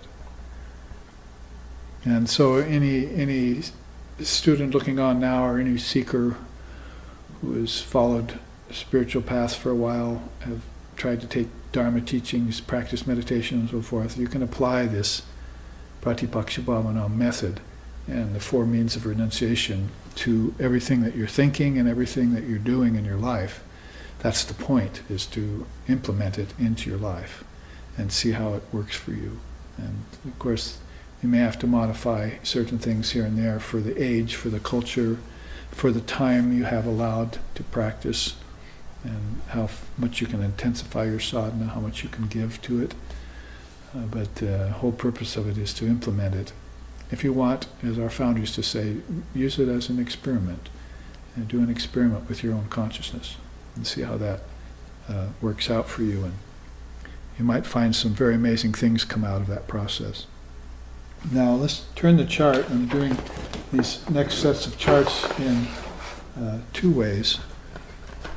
That is, side by side. Both of these are also, they've got colorized from their black and white versions this past week. And this part of sadhana is about connecting, making connections. So let's say like Maha Samhitaha, becoming aware of great combinations, or connecting all of these sets of 5s, the pancha prakarana process, they call it. The 5s are causes of one another. So these 2 side by side make a very good study, and we can look at that in this second half. Basically, I was saying when I started the first half that if these connections in you have corrosion, that is, the connection of your senses to your prana, to your life force, and the prana and life force to your mind, then you're going to want to somehow get in there and clean those connections, take them apart, clean them, put them back together so that the electricity, if you will, of prana can flow through them and open up these channels inside of you. You see, these people who are enlightened have marvelously opened body-mind mechanisms, really wide open psychophysical beings. And they're always thinking inwardly, they're always thinking in terms of magnitude and profundity, elevations, high elevations in thought. And that's why they're doing that, because they have spent time noticing the natural connections of consciousness. It's really not going to be possible to do that if you haven't done some sadhana in order to make these connections. Because I'm always saying in class, I find myself saying it more and more, is to think about something is to purify it. To come to know it is to destroy ignorance.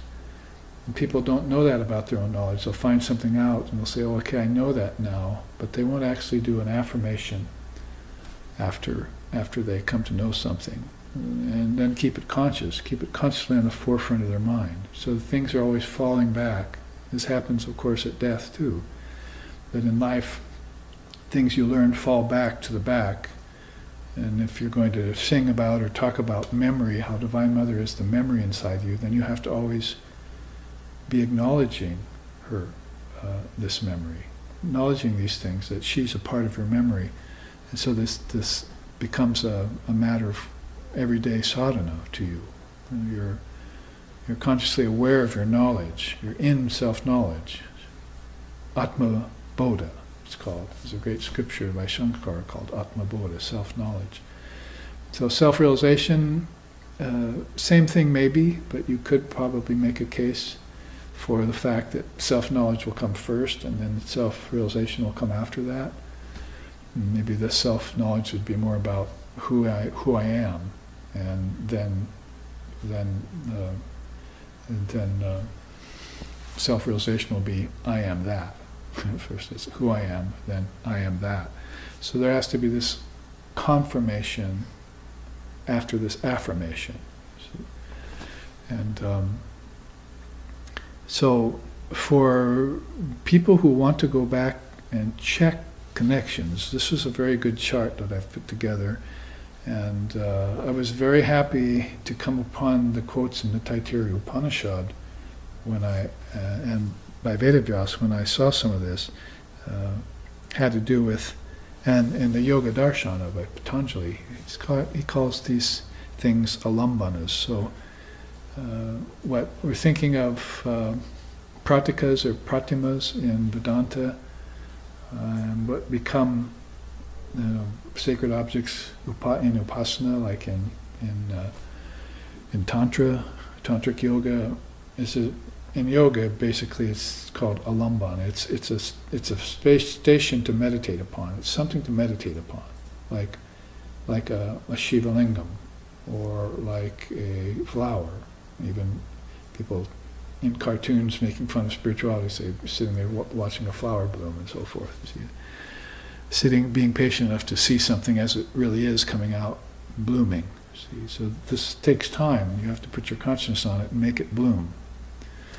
And if things aren't blooming in your life, then your consciousness isn't focused yet. And if it's not focused, it's because these connections running through your body-mind mechanism have become, as we were just saying, corroded, or has become overtaken with rust, like that bucket of rusty nails. So if you wanted to look at this,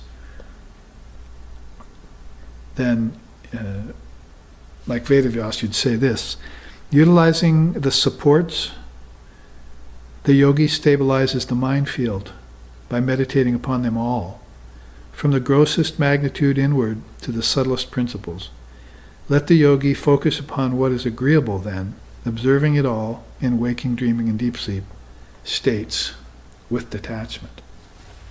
Oh, Vedavyas, the father of Vedanta, is concentrating on and commenting on the father of yoga's 8-limb system, yoga. So we have a Vedanta master commenting on the yoga master.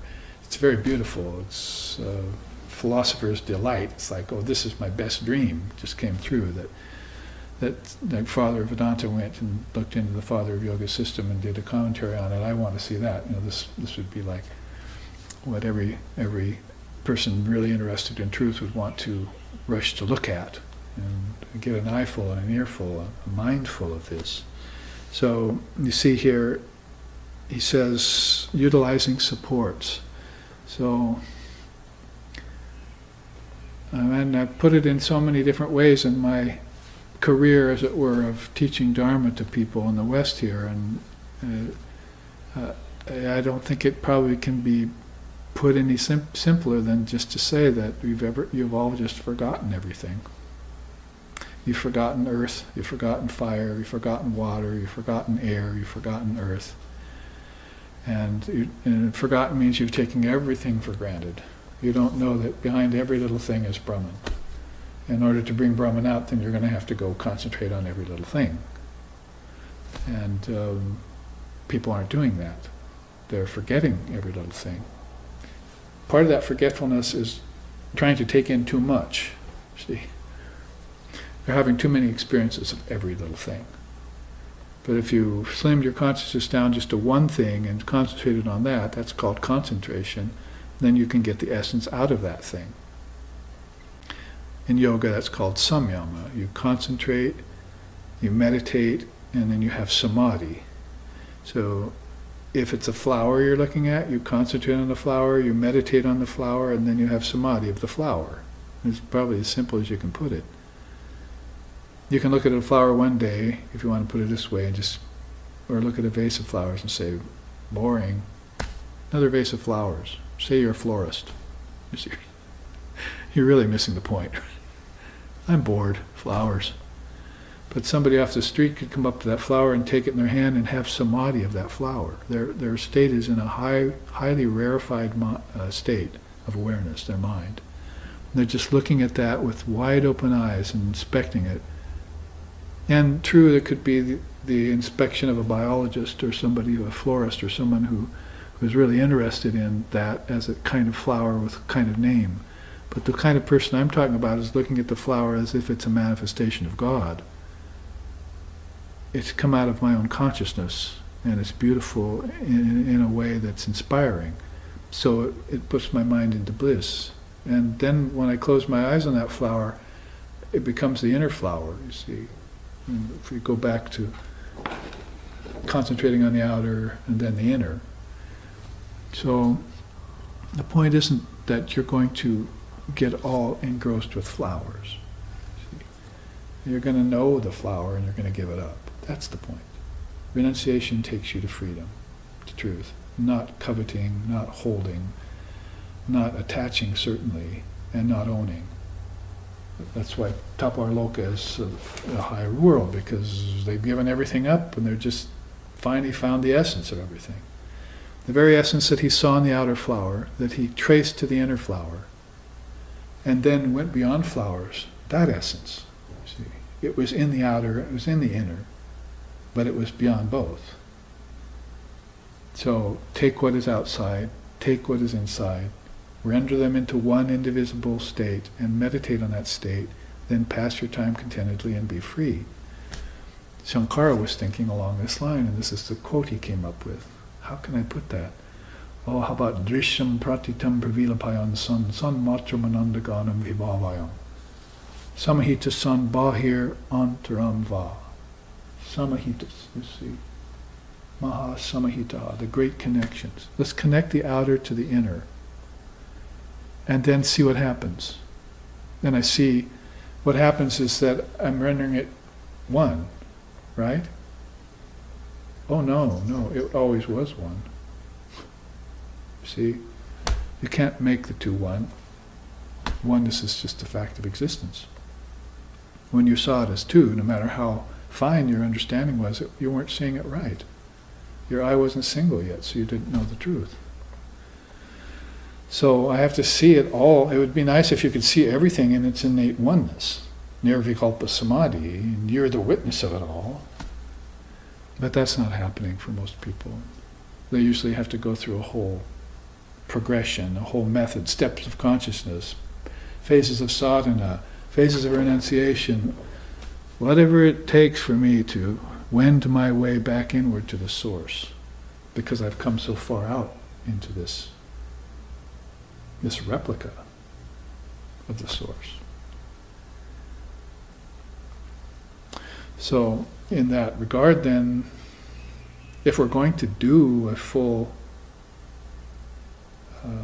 scrutiny of all of this and put all the pieces together that we're going to lead us to ultimate reality, then why not do it this way? Let's take the 5 elements, connect them to the 5 senses.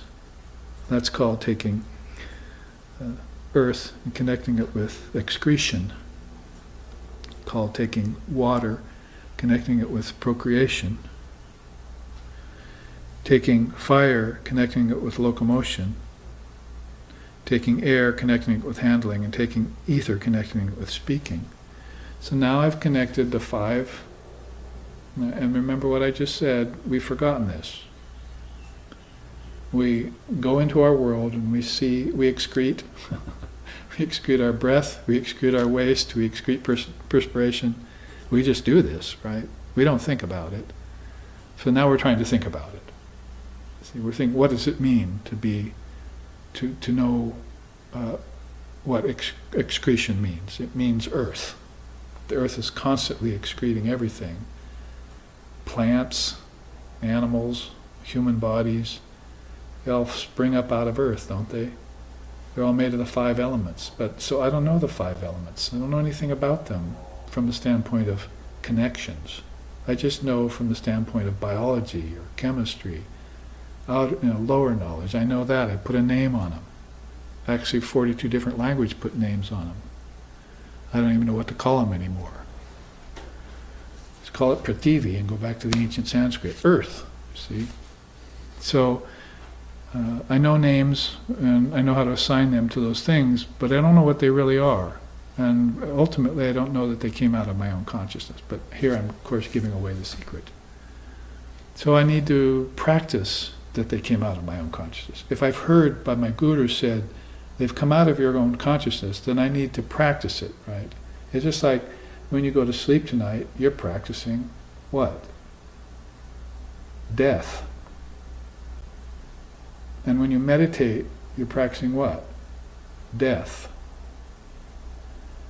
And when you meditate, you're practicing what? Formlessness. So you're rehearsing for everything. If you were to actually take this perspective and say, I'm now eating and excreting. You see? I'm now breathing in and now I'm breathing out. I'm now seeing and now I'm not. And so forth with every little thing. Then you're practicing, you're rehearsing and preparing your consciousness to know that all of this is connected. Innately connected, intrinsically connected. It's not that you're going to connect it. Yoga is not about bringing things together. It's not about making the two into one. It's that the one is always the case. And the two has been your folly to believe in. So now not 2, you have to take 24. So you have 25 things and remember that they're connected. Because that's how far out you came from the mind's first thought. You came so far out that pretty soon the intellect and mind gave way to the 5 subtle elements in your dream. And then you wanted to make them solid, so you developed 5 cognitive senses to help you do this. And finally 5 active senses to help you move amongst them. And then finally the 5 elements, which were the grossest portion of your thought, back in your original mind, in your original intellect, back in the Mahat, in the great mind. How do we put it sometimes? I mean, they even sing about it. When they think about it so deeply, they even sing about it. Kim namaro rishishake nachate vayamsi. Kim namaro rishisake nachake manamsi. Kim namaro rishisake natavindriyana gyanamritam samarasam gaganopamoham. Gyanamritam samarasam gaganopamoham.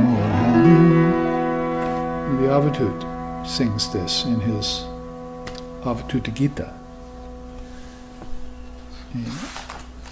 The way he puts it in English, it's very beautiful. Why do you drop tears of sadness on your own divine feet? Your gross senses are unreal. Your subtle senses are pure. Your body is 5 eternal elements. Your mind is a replicate of the Mahat. That is, your mind is God's mind. It's just a repeat of God's mind. It's an example of God's mind. It's a replicate of God's mind.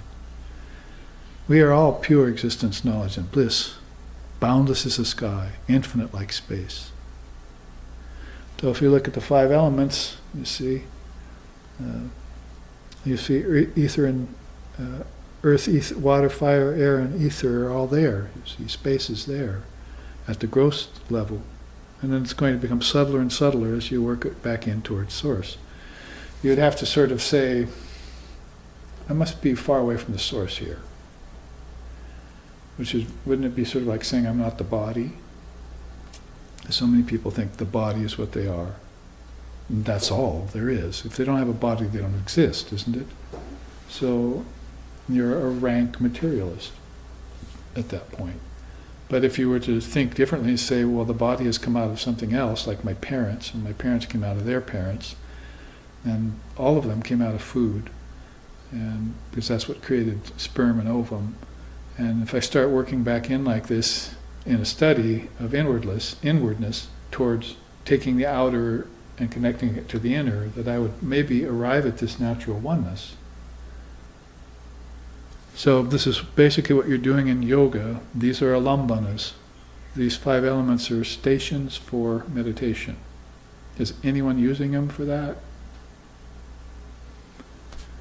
Does anyone sit in meditation and say, as Patanjali wanted, look at Earth, let's just take Earth, look at Earth as its origin, then look at its qualities, attributes, and characteristics, then its consistency and content. Yes, people do that. They're called scientists, physicists, chemists, biologists. That's where it stops. Now, Patanjali wants you to do this. Look at Earth as its appearance in waking and dream. Oops, we just lost 80-90% of the people who are studying Earth. Remember, we're looking for Earth's origin. And some people got stuck on its physical origin, just like they'll get stuck on the body's physical origin. So that's as far as they go. Now, are there any people left there? Well, maybe a few psychologists, you see. Oh, we like to study waking and dream. Let's see what Patanjali has to say. It's changing nature. Let's look at Earth as in its changing nature. How many people are doing that? Now let's look at Earth as far as its place in the mind and our thoughts. I think he's leading us towards something, you see. He's leading us to the fact that maybe the world, the origin of the world, is in our mind. These are the mind-only schools, you see. The Dharma schools are only mind-only schools. All of this came out of the mind. Tibetan Buddhism, Mahamudra, the view. What is the view? The points of the view is that the whole world came out of the mind. All universes came out of the radiant mind, point number 1. The Great Seal, they call it. And this is how the Tibetans concluded it after learning it from India. After Buddha was there. See, so meditating on emptiness doesn't sound like a lot of fun, but how many people do it again? How many people even reach towards it? Well, then, how about meditating on Earth and its power and hold over your mind? Are you earthbound? Or are you looking to get free of Earth? And then, its disappearance in deep sleep. Pretty much, that's the final slap in the face. You'll lose 100% of your audience there. Because they don't want to go empty. They don't want to go deep. They don't want to go formless. They don't want to think or can't possibly believe that maybe all of this has some connection to do with the Almighty Father. Christ, the saints, the church, all the way down, so it has something to do with the Almighty Father. No man has seen God with these eyes. So, where is God then if we don't see God? Must be in a formless state, tucked back somewhere inside of us. And when we find it, we sing a song like that. See, why are you weeping? Why are you crying tears? Why are you dropping them on your own sacred feet? He says.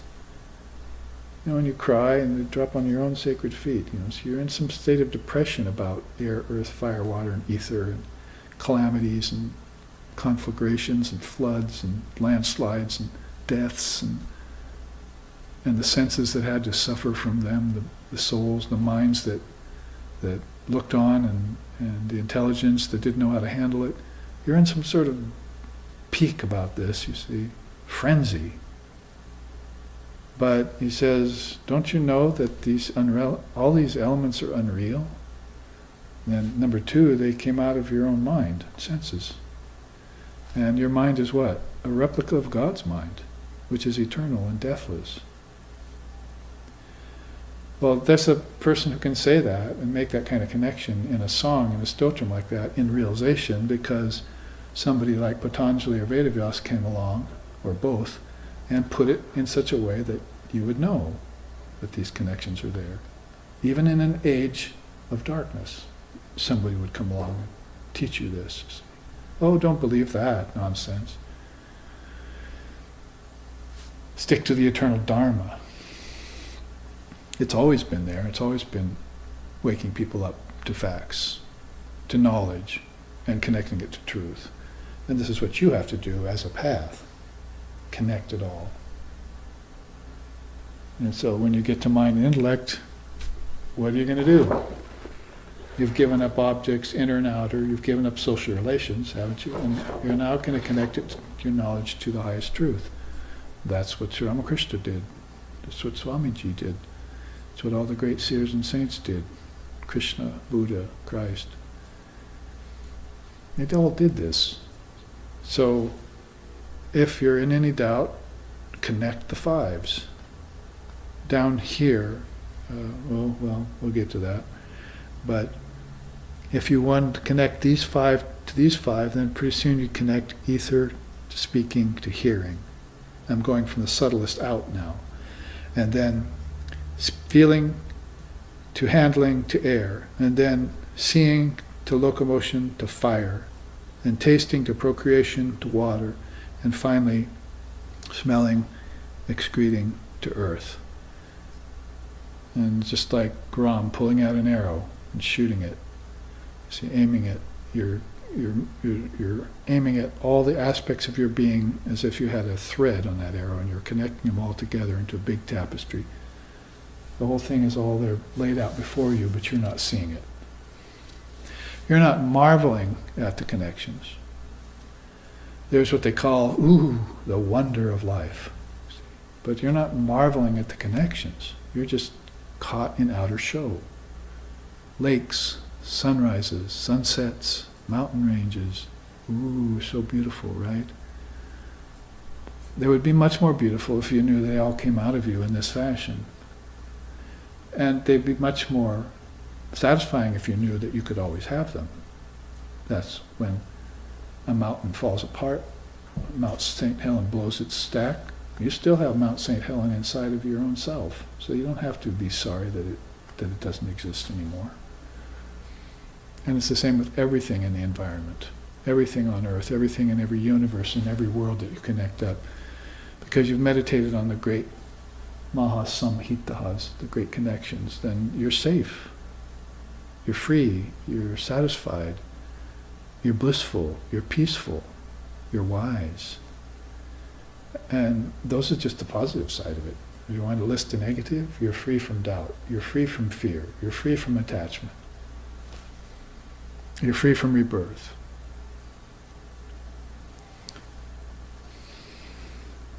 So go ahead, connect these five. You see them in the boxes there. What you're pretty much doing is your five senses, your five elements to the five active senses. A lot of people don't even account for those. Then five cognitive senses. Most people are living in those only. Then you connect those to the subtle elements. That's where you drop most of your percentage of the people. When it goes to dream, where your subtle elements are, they don't know that dreams are the kingdoms of heaven within you. Where else would the kingdoms of heaven be, if not in your dreams? You're just not connecting all of these elements enough to make your dreams lucid yet. And in fact, when you do, you'll call this dream number 1, like Ramana Maharshi did, and your dream state, dream number 2, you'll look at them both as dreams. Doesn't it just say here, connect it all to waking and dreaming? Well, that's where the materialist, the physicist, people who are into matter only or into their bodies only, they'll give up that, you see. They won't take that trajectory. They don't want to go that direction. Or you could sing it the way Swami Vivekananda might have written it to you, if you had such a pen pal as him. He would have said it this way. China sma jina dehatma varaturaha praptaha shma viragatabaya abhayam pratistam yada ashtakyantvi dantu chinumana Rama Krishna vaya vayam.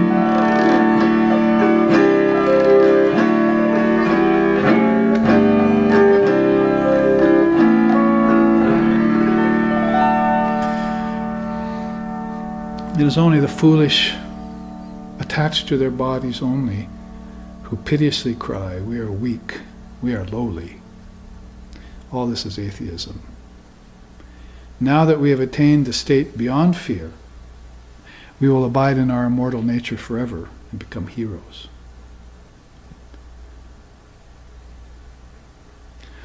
Prataha shma vira gatabaya abhaya pratistam. So basically, Vira, hero, gatabaya, free from fear, pratistam, steady. In what? Yoga. Steady in yoga. So now that we have realized ourselves, we will become free, we will become heroes. So this is why, what they feel about, because they've made these kinds of connections. A long time ago, as I was saying, maybe 14 lifetimes ago. See, decide not to leave everything at the behest and beck and call of Maya, of fragmentation mind. See? Everything, everywhere you look, trying to separate things out, make them look different than one another. See? So now you say, I'm tired of that. I think this lifetime I'll just render it all back into the oneness that it is, the indivisible oneness that it is. In the final reckoning, you're finally going to put earth, excreting, smelling, and odor with the property of solidity in your mind. Here was solidity, right? Earth, physical solidity. It came out of the thought solidity in your mind. Earth came out of your mind then. The property of solidity was in your mind first before it turned everything solid. And you need to know this. Otherwise you're going to leave this earth as a creation in the hands of some god. Or you're going to leave it as some insentient force in the hands of nature. Or you might even run the risk of leaving it into the hands of something unreal like Maya. Which doesn't make any sense either, really. Not when you meditate on it and see that it's Brahman. How can it be Maya and Brahman at the same time? So then you're going to connect water, procreation, tasting, flavor, and liquidity. Liquidity is the water was on earth, is now in your mind, you see. Then fire to locomotion, to seeing, to visibility, to luminosity. And then air to handling, to feeling, to tangibility. It is what makes something tangible. Taste, how can I taste it? Not just with my tongue, but with my mind. Aren't you tasting the tangibility of this knowledge that I'm telling you right now? My tongue to your ears. See? So you can taste that with your mind, right? That's why you're sticking with it. So you're following it. And the same here with ether, which is most subtle. Ether to speaking, to hearing, to audibility, the property of there being something audible to hear. See, they're different things. The ears hear, but there's a power in the ears to hear. So you have to connect it to that, to subtler and subtler, and finally right down to the all-pervasive nature. And that's what ether is telling you, which many of the scientists aren't meditating on yet. And when they do, they have some great theorems come into their minds. Some great discoveries come out of contemplating ether, even on the physical level alone. But what you're doing here is finding out that there are other ethers now involved. There's the ether of my ancestors, there's the ether of the gods, there's the ether of the sages and seers, there's the ether of the Trinity, which we just sang about. Your mind is a replica of the Mahat. That's the great Trinity inside of you. Your mind is just, how they saw that, a chip off the old block. Or a chip off the old blockhead. You have the Godhead, and then you have the blockhead. You see, Mahat is more like that big blockhead. Everything has come out of that. Everything is a chip off of that. You're a replica of God's mind. That's probably the highest assignment you can hand yourself inside a form. And it would be good to make that connection for you, because then you're never left out in the lurch, or left up a creek without a paddle, or left out on earth with the five elements, not knowing any of the connections whatsoever, not even entertaining the fact that they might even be possible.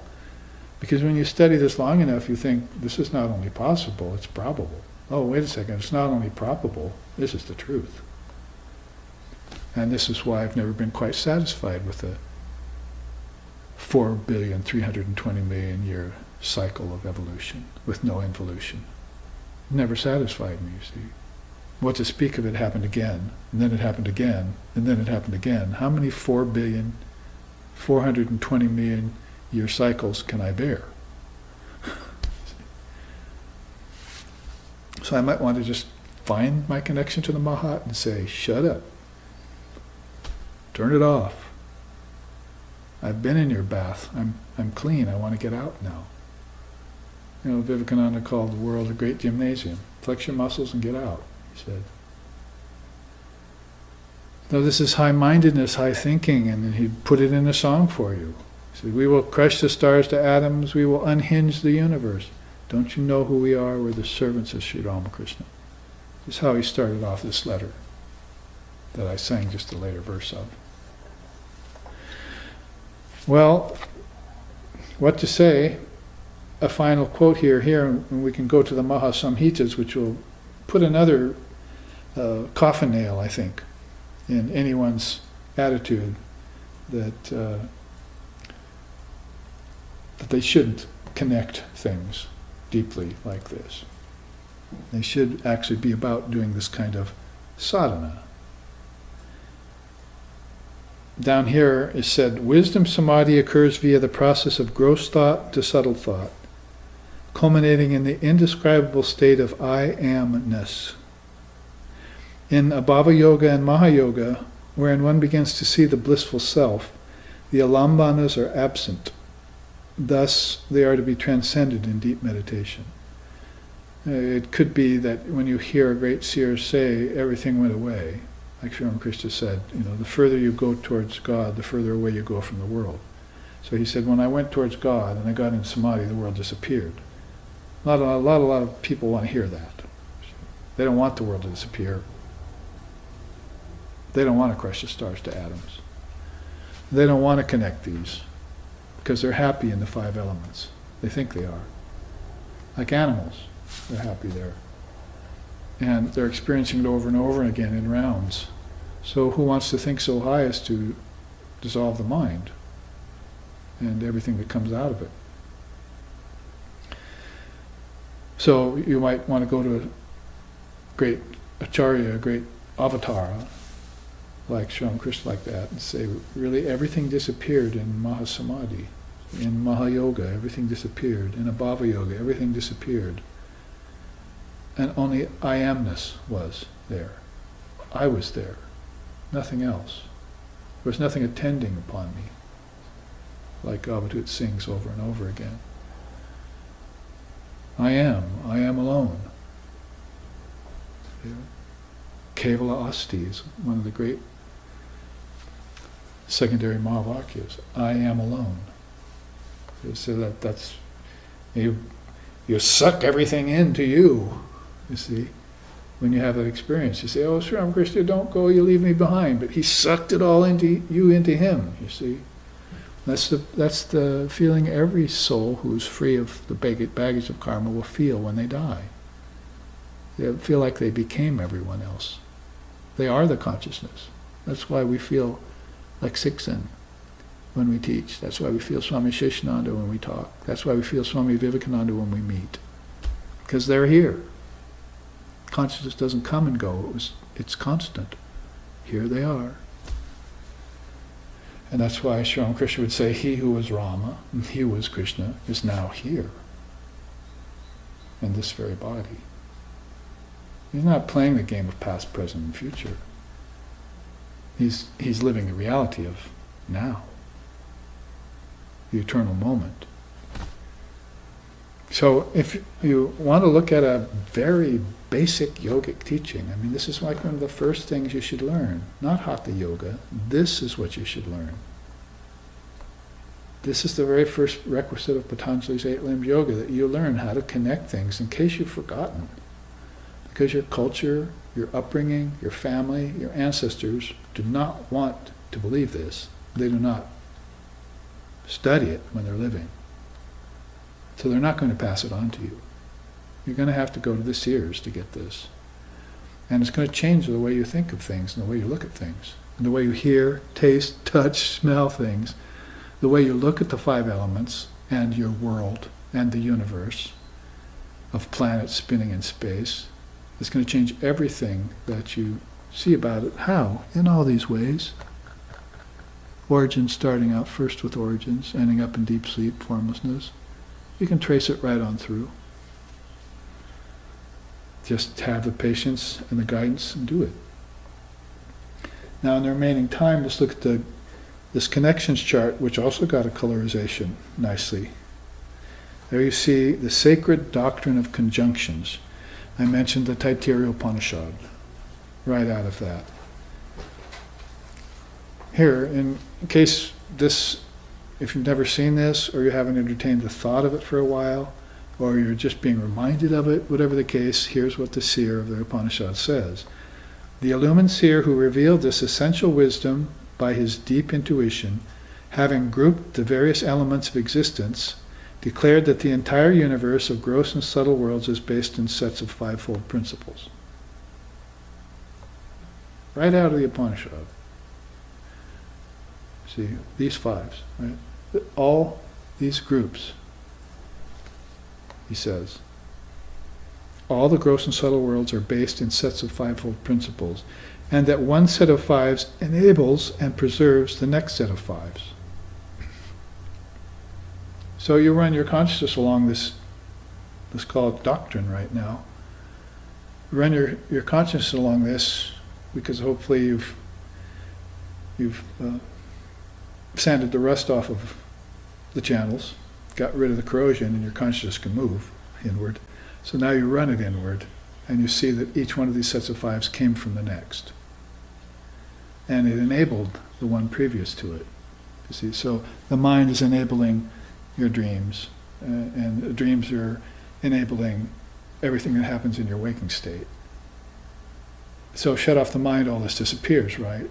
Go into samadhi, even all of that disappears. What's not to know or to believe here? Can you deny that nothingness is, that emptiness is? Aren't you curious? Maybe your true self, which is peaceful and blissful and non-dual, is free of form? And that you're still there when form is gone? Didn't you wake up from deep sleep last night? Didn't you have samadhi in a previous lifetime? And now you're trying so desperately to remember it.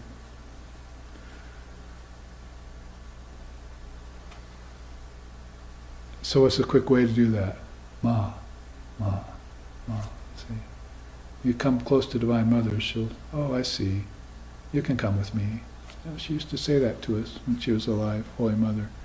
Oh, you're not happy here? Oh, don't worry then. Just leave. You can come with me. I'll take you with me. He said that to people. You know, oh, no, I think I'll stay here, Mother. I was just kidding. I'm happy in my body. I don't want to go anywhere. But you're suffering so much there. See? They complain about suffering, you give them the path out, but then they cling to the body, as if it were the only real thing. What's one way to free them? Let go. Like I told you last week about my mother holding a Kleenex in her hand all her life. Especially her older age, wiping her nose and so forth. She always had a Kleenex in her hand. So one day I saw her without a Kleenex in her hand, and her hand was still like that, clutching it. So I went over to her, I tried to open it up, I said, "Can't you relax that?" "No." I said, "Let go." She can't, I can't. She had a habit of clutching a psychic Kleenex. You see? And later on I thought, it's just like the mind, clutching onto form, because it thought it was form so often, and it never realized the bliss of being formless. And the death is an illusion, they tell you, so go ahead and have a death. Experience the death of your ego, and then experience coming back. The ego is yours. It's up here in the mind complex, you see. It's at the head of this whole progression of things. The evolution of it and the involution is going to be yourself, isn't it? Well, as long as that self is unripe, these are going to seem real. And as soon as it's ripe, you're going to know these to be unreal. A processional in front of your mind. It's Maya just masquerading, putting on a play in front of the senses. But you're not going to understand that that's happening and pull back, be master of it, master of ceremonies at your own party. Be the priest at your own wedding.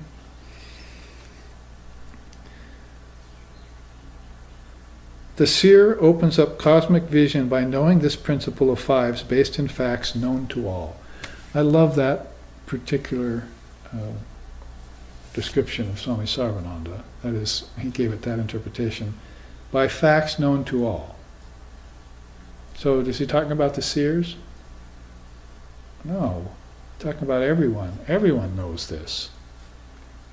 Everyone knows about the five elements. Everyone knows about the five senses. Everyone knows about sitting on the toilet, excreting. Everyone knows about eating food. Everyone knows about procreating children. Everyone knows about handling objects. By facts known to all. But some seer with his great intuition opened up the cosmic vision of all this by knowing this principle of fives. By knowing these facts. Knowing means he was cognizant of them. Being cognizant of them means he never forgot them. And when he didn't forget them later or earlier.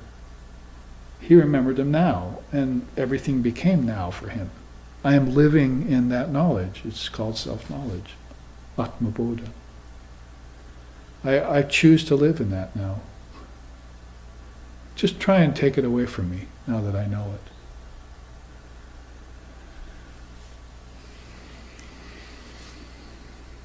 It's the Dharma, it's what I came here for, and I'll connect that knowledge to truth and I'll be free.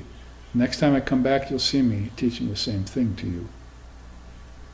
I hope not. I hope you'll be sitting somewhere else teaching it to someone else, because this is what needs to go around. If what comes around goes around is being used for some negative karmic repercussion that's happening to people, what about Dharma coming and going around? Can't we use the same expression for that? If we teach the Dharma, it comes around, shouldn't it go around? Well, we should be sharing this with others. Don't think God created you. Your mind created everything. Let's change your thinking about this. I mean, Hindu children have been growing up with this for thousands of years. Why should we fear it so much in a materialistic culture? To let go a little bit of this selfish grasping that's causing war and suffering and ignorance over and over again. Not only to ourselves, but to people of other countries. Why shouldn't we just let go of this stunted, narrow way of thinking? Politically, religiously, economically, psychologically. Let's let go of it. And that's what we'll get to next week when we look at those different levels. Our emotional, our mental, our psychological, our intellectual, our philosophical, our spiritual. levels of our mind, and what collects there when we don't open up these connections. What kind of rust grows there if we let it just lie fallow. Oh, I'll get to that later. Swami Sheshanand used to say, well, why don't you love God? People would say, I'll love God when the time comes. When He comes to love me, I'll love Him. You see? But then he'd say, but will God come into your bowling alley? Will God come into your football field? He said. He said, so you can't wait for God to come to you. I mean, you're that. So you have to open the corridors, nadis, channels, connections. And so here are some of the greatest connections you can open. When they meditated on it in ancient India, they put it in terms of 5 perceptible objects, using the word object in a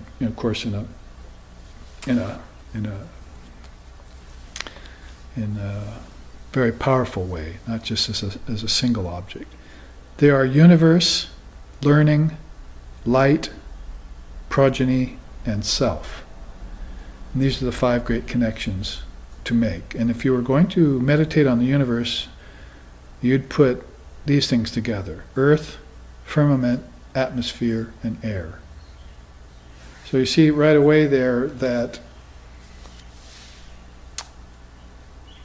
ether and air are very important, these two. If you're going to think about the universe, you should think about not just the physical components of the universe, but its origins.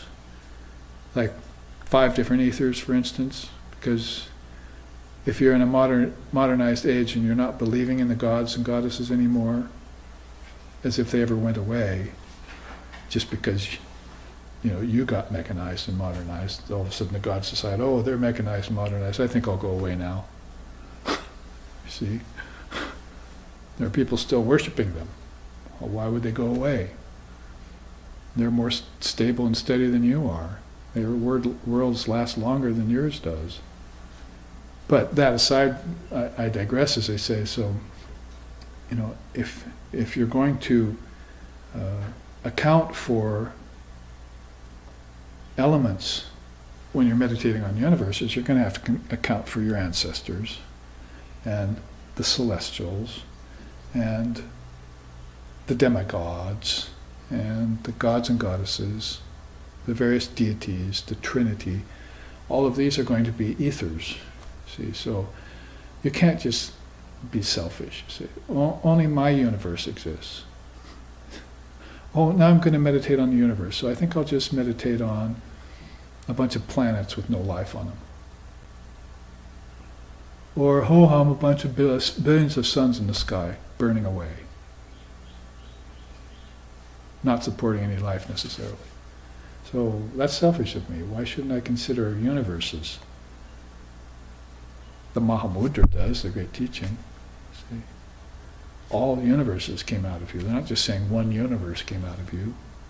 All universes came out of the radiant mind, which is empty and full of substance at the same time. That is, not substance as we would think of substance.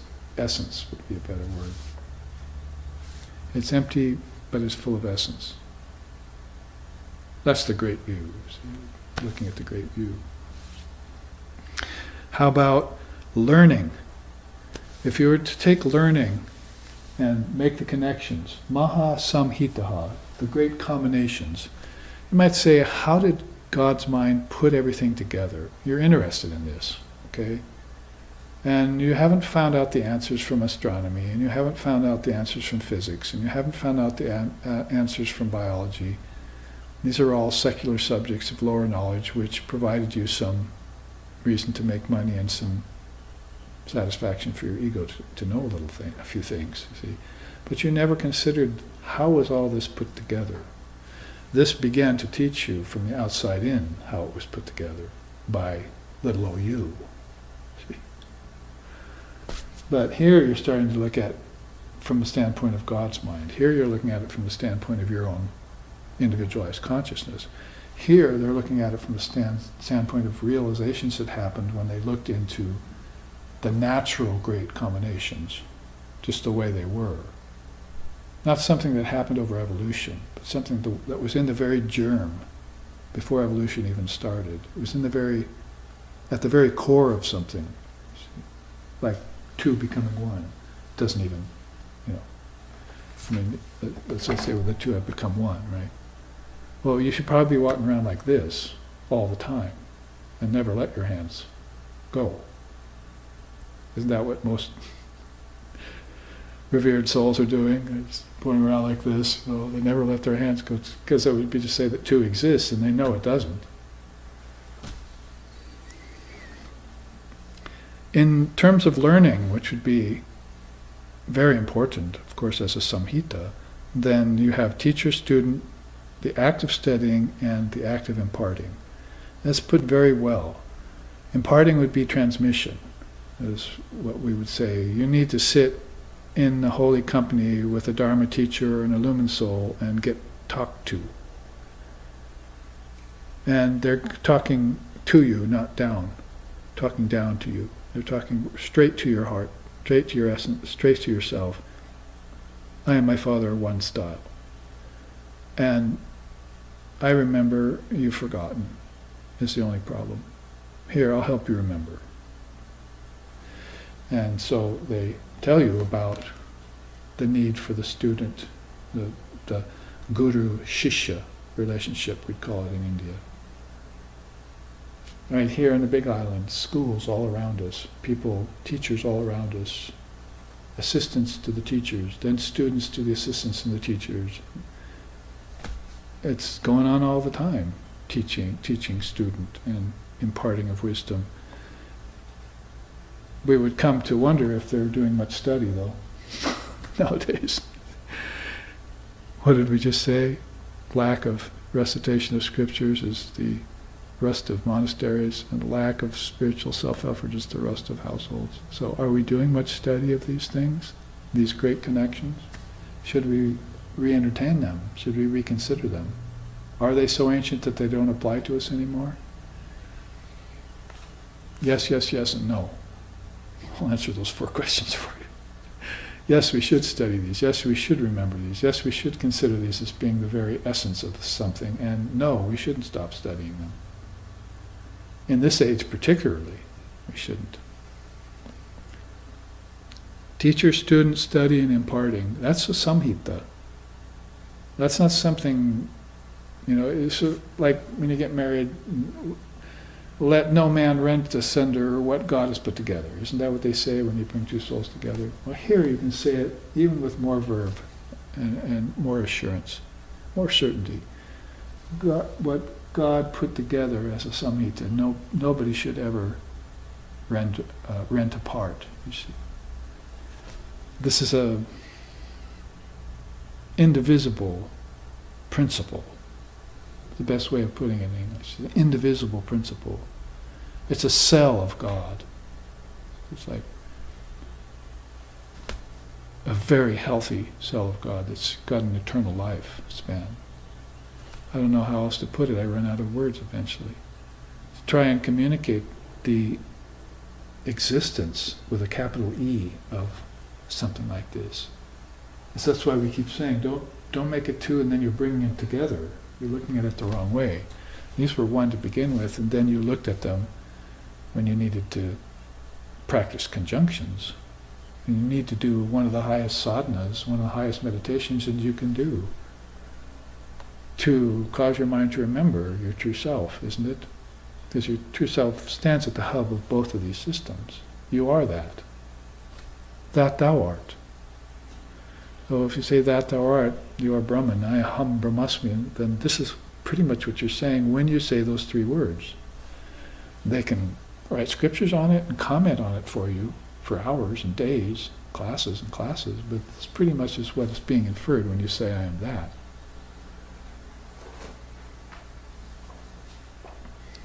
We have a few minutes, maybe we can finish another one. We might have to stop and take this up on the 5th class next Sunday. So I'll give you some time to think about this too and look back on it. The other one here is light. We have universe, learning, and the principle of light is another great conjunction up here. Fire, sun, water, and lightning. We mentioned a couple of those earlier in the class today already.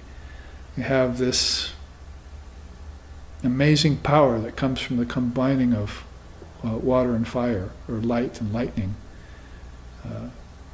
Clouds rub together and you got some moisture up there, look out. See, who knew what kind of power existed in the combination of fire and water? Usually you're looking at it as one puts the other out. See? Or lava, which goddess is going to win, the goddess of lava or the goddess of water? So in that case then, you're going to have to think about these as in their state of innate oneness as a great connection, a universal connection that's beyond physical universes again, and meditate on these as a great samhita. I'll repeat it again next week, but let's end here by just showing you how the Taittiriya Upanishad Rishi put this. One should meditate upon the elements that compose the universe, namely earth, space, heaven, sky, the four innate directions, fire, air, sun, moon, stars, water, herbs, plants, trees, ether, and one's body, including skin, muscle, bone, and marrow. Then meditate on the five senses and the five pranas.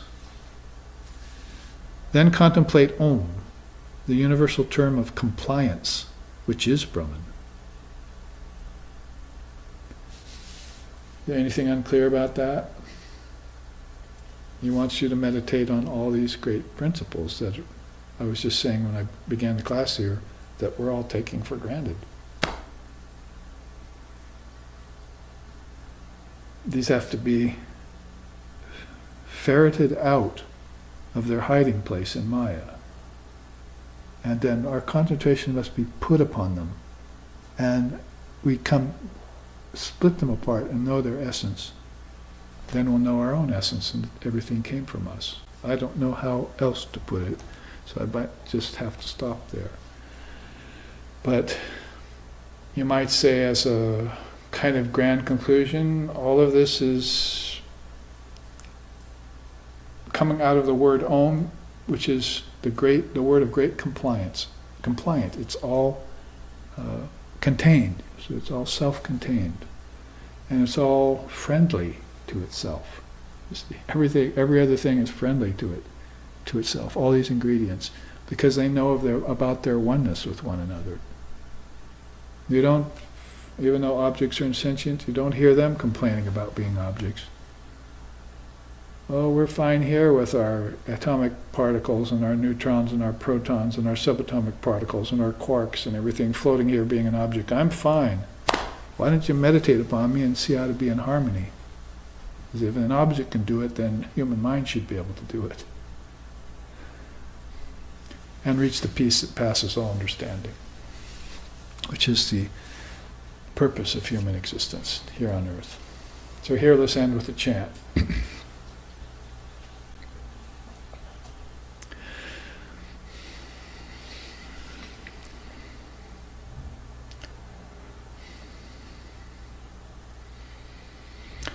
Om Sato Ma Satgamoya Tamaso Ma Jyotir Gamoya Mrichor Ma Amritam Gamaya Abira Mayiti Rudrayate Dakshinamukam Tenamam Pahinicham Om Shanti Shanti Shanti. Lead us from darkness to light, from lower truth to higher truth, from the unreal to the real, and from the illusion of death to eternal life. Reach us through and through, O Lord and Mother, with thy sweet and benign presence. Om peace, peace, peace. May peace be unto us, and may peace be unto all. Om Hari Om.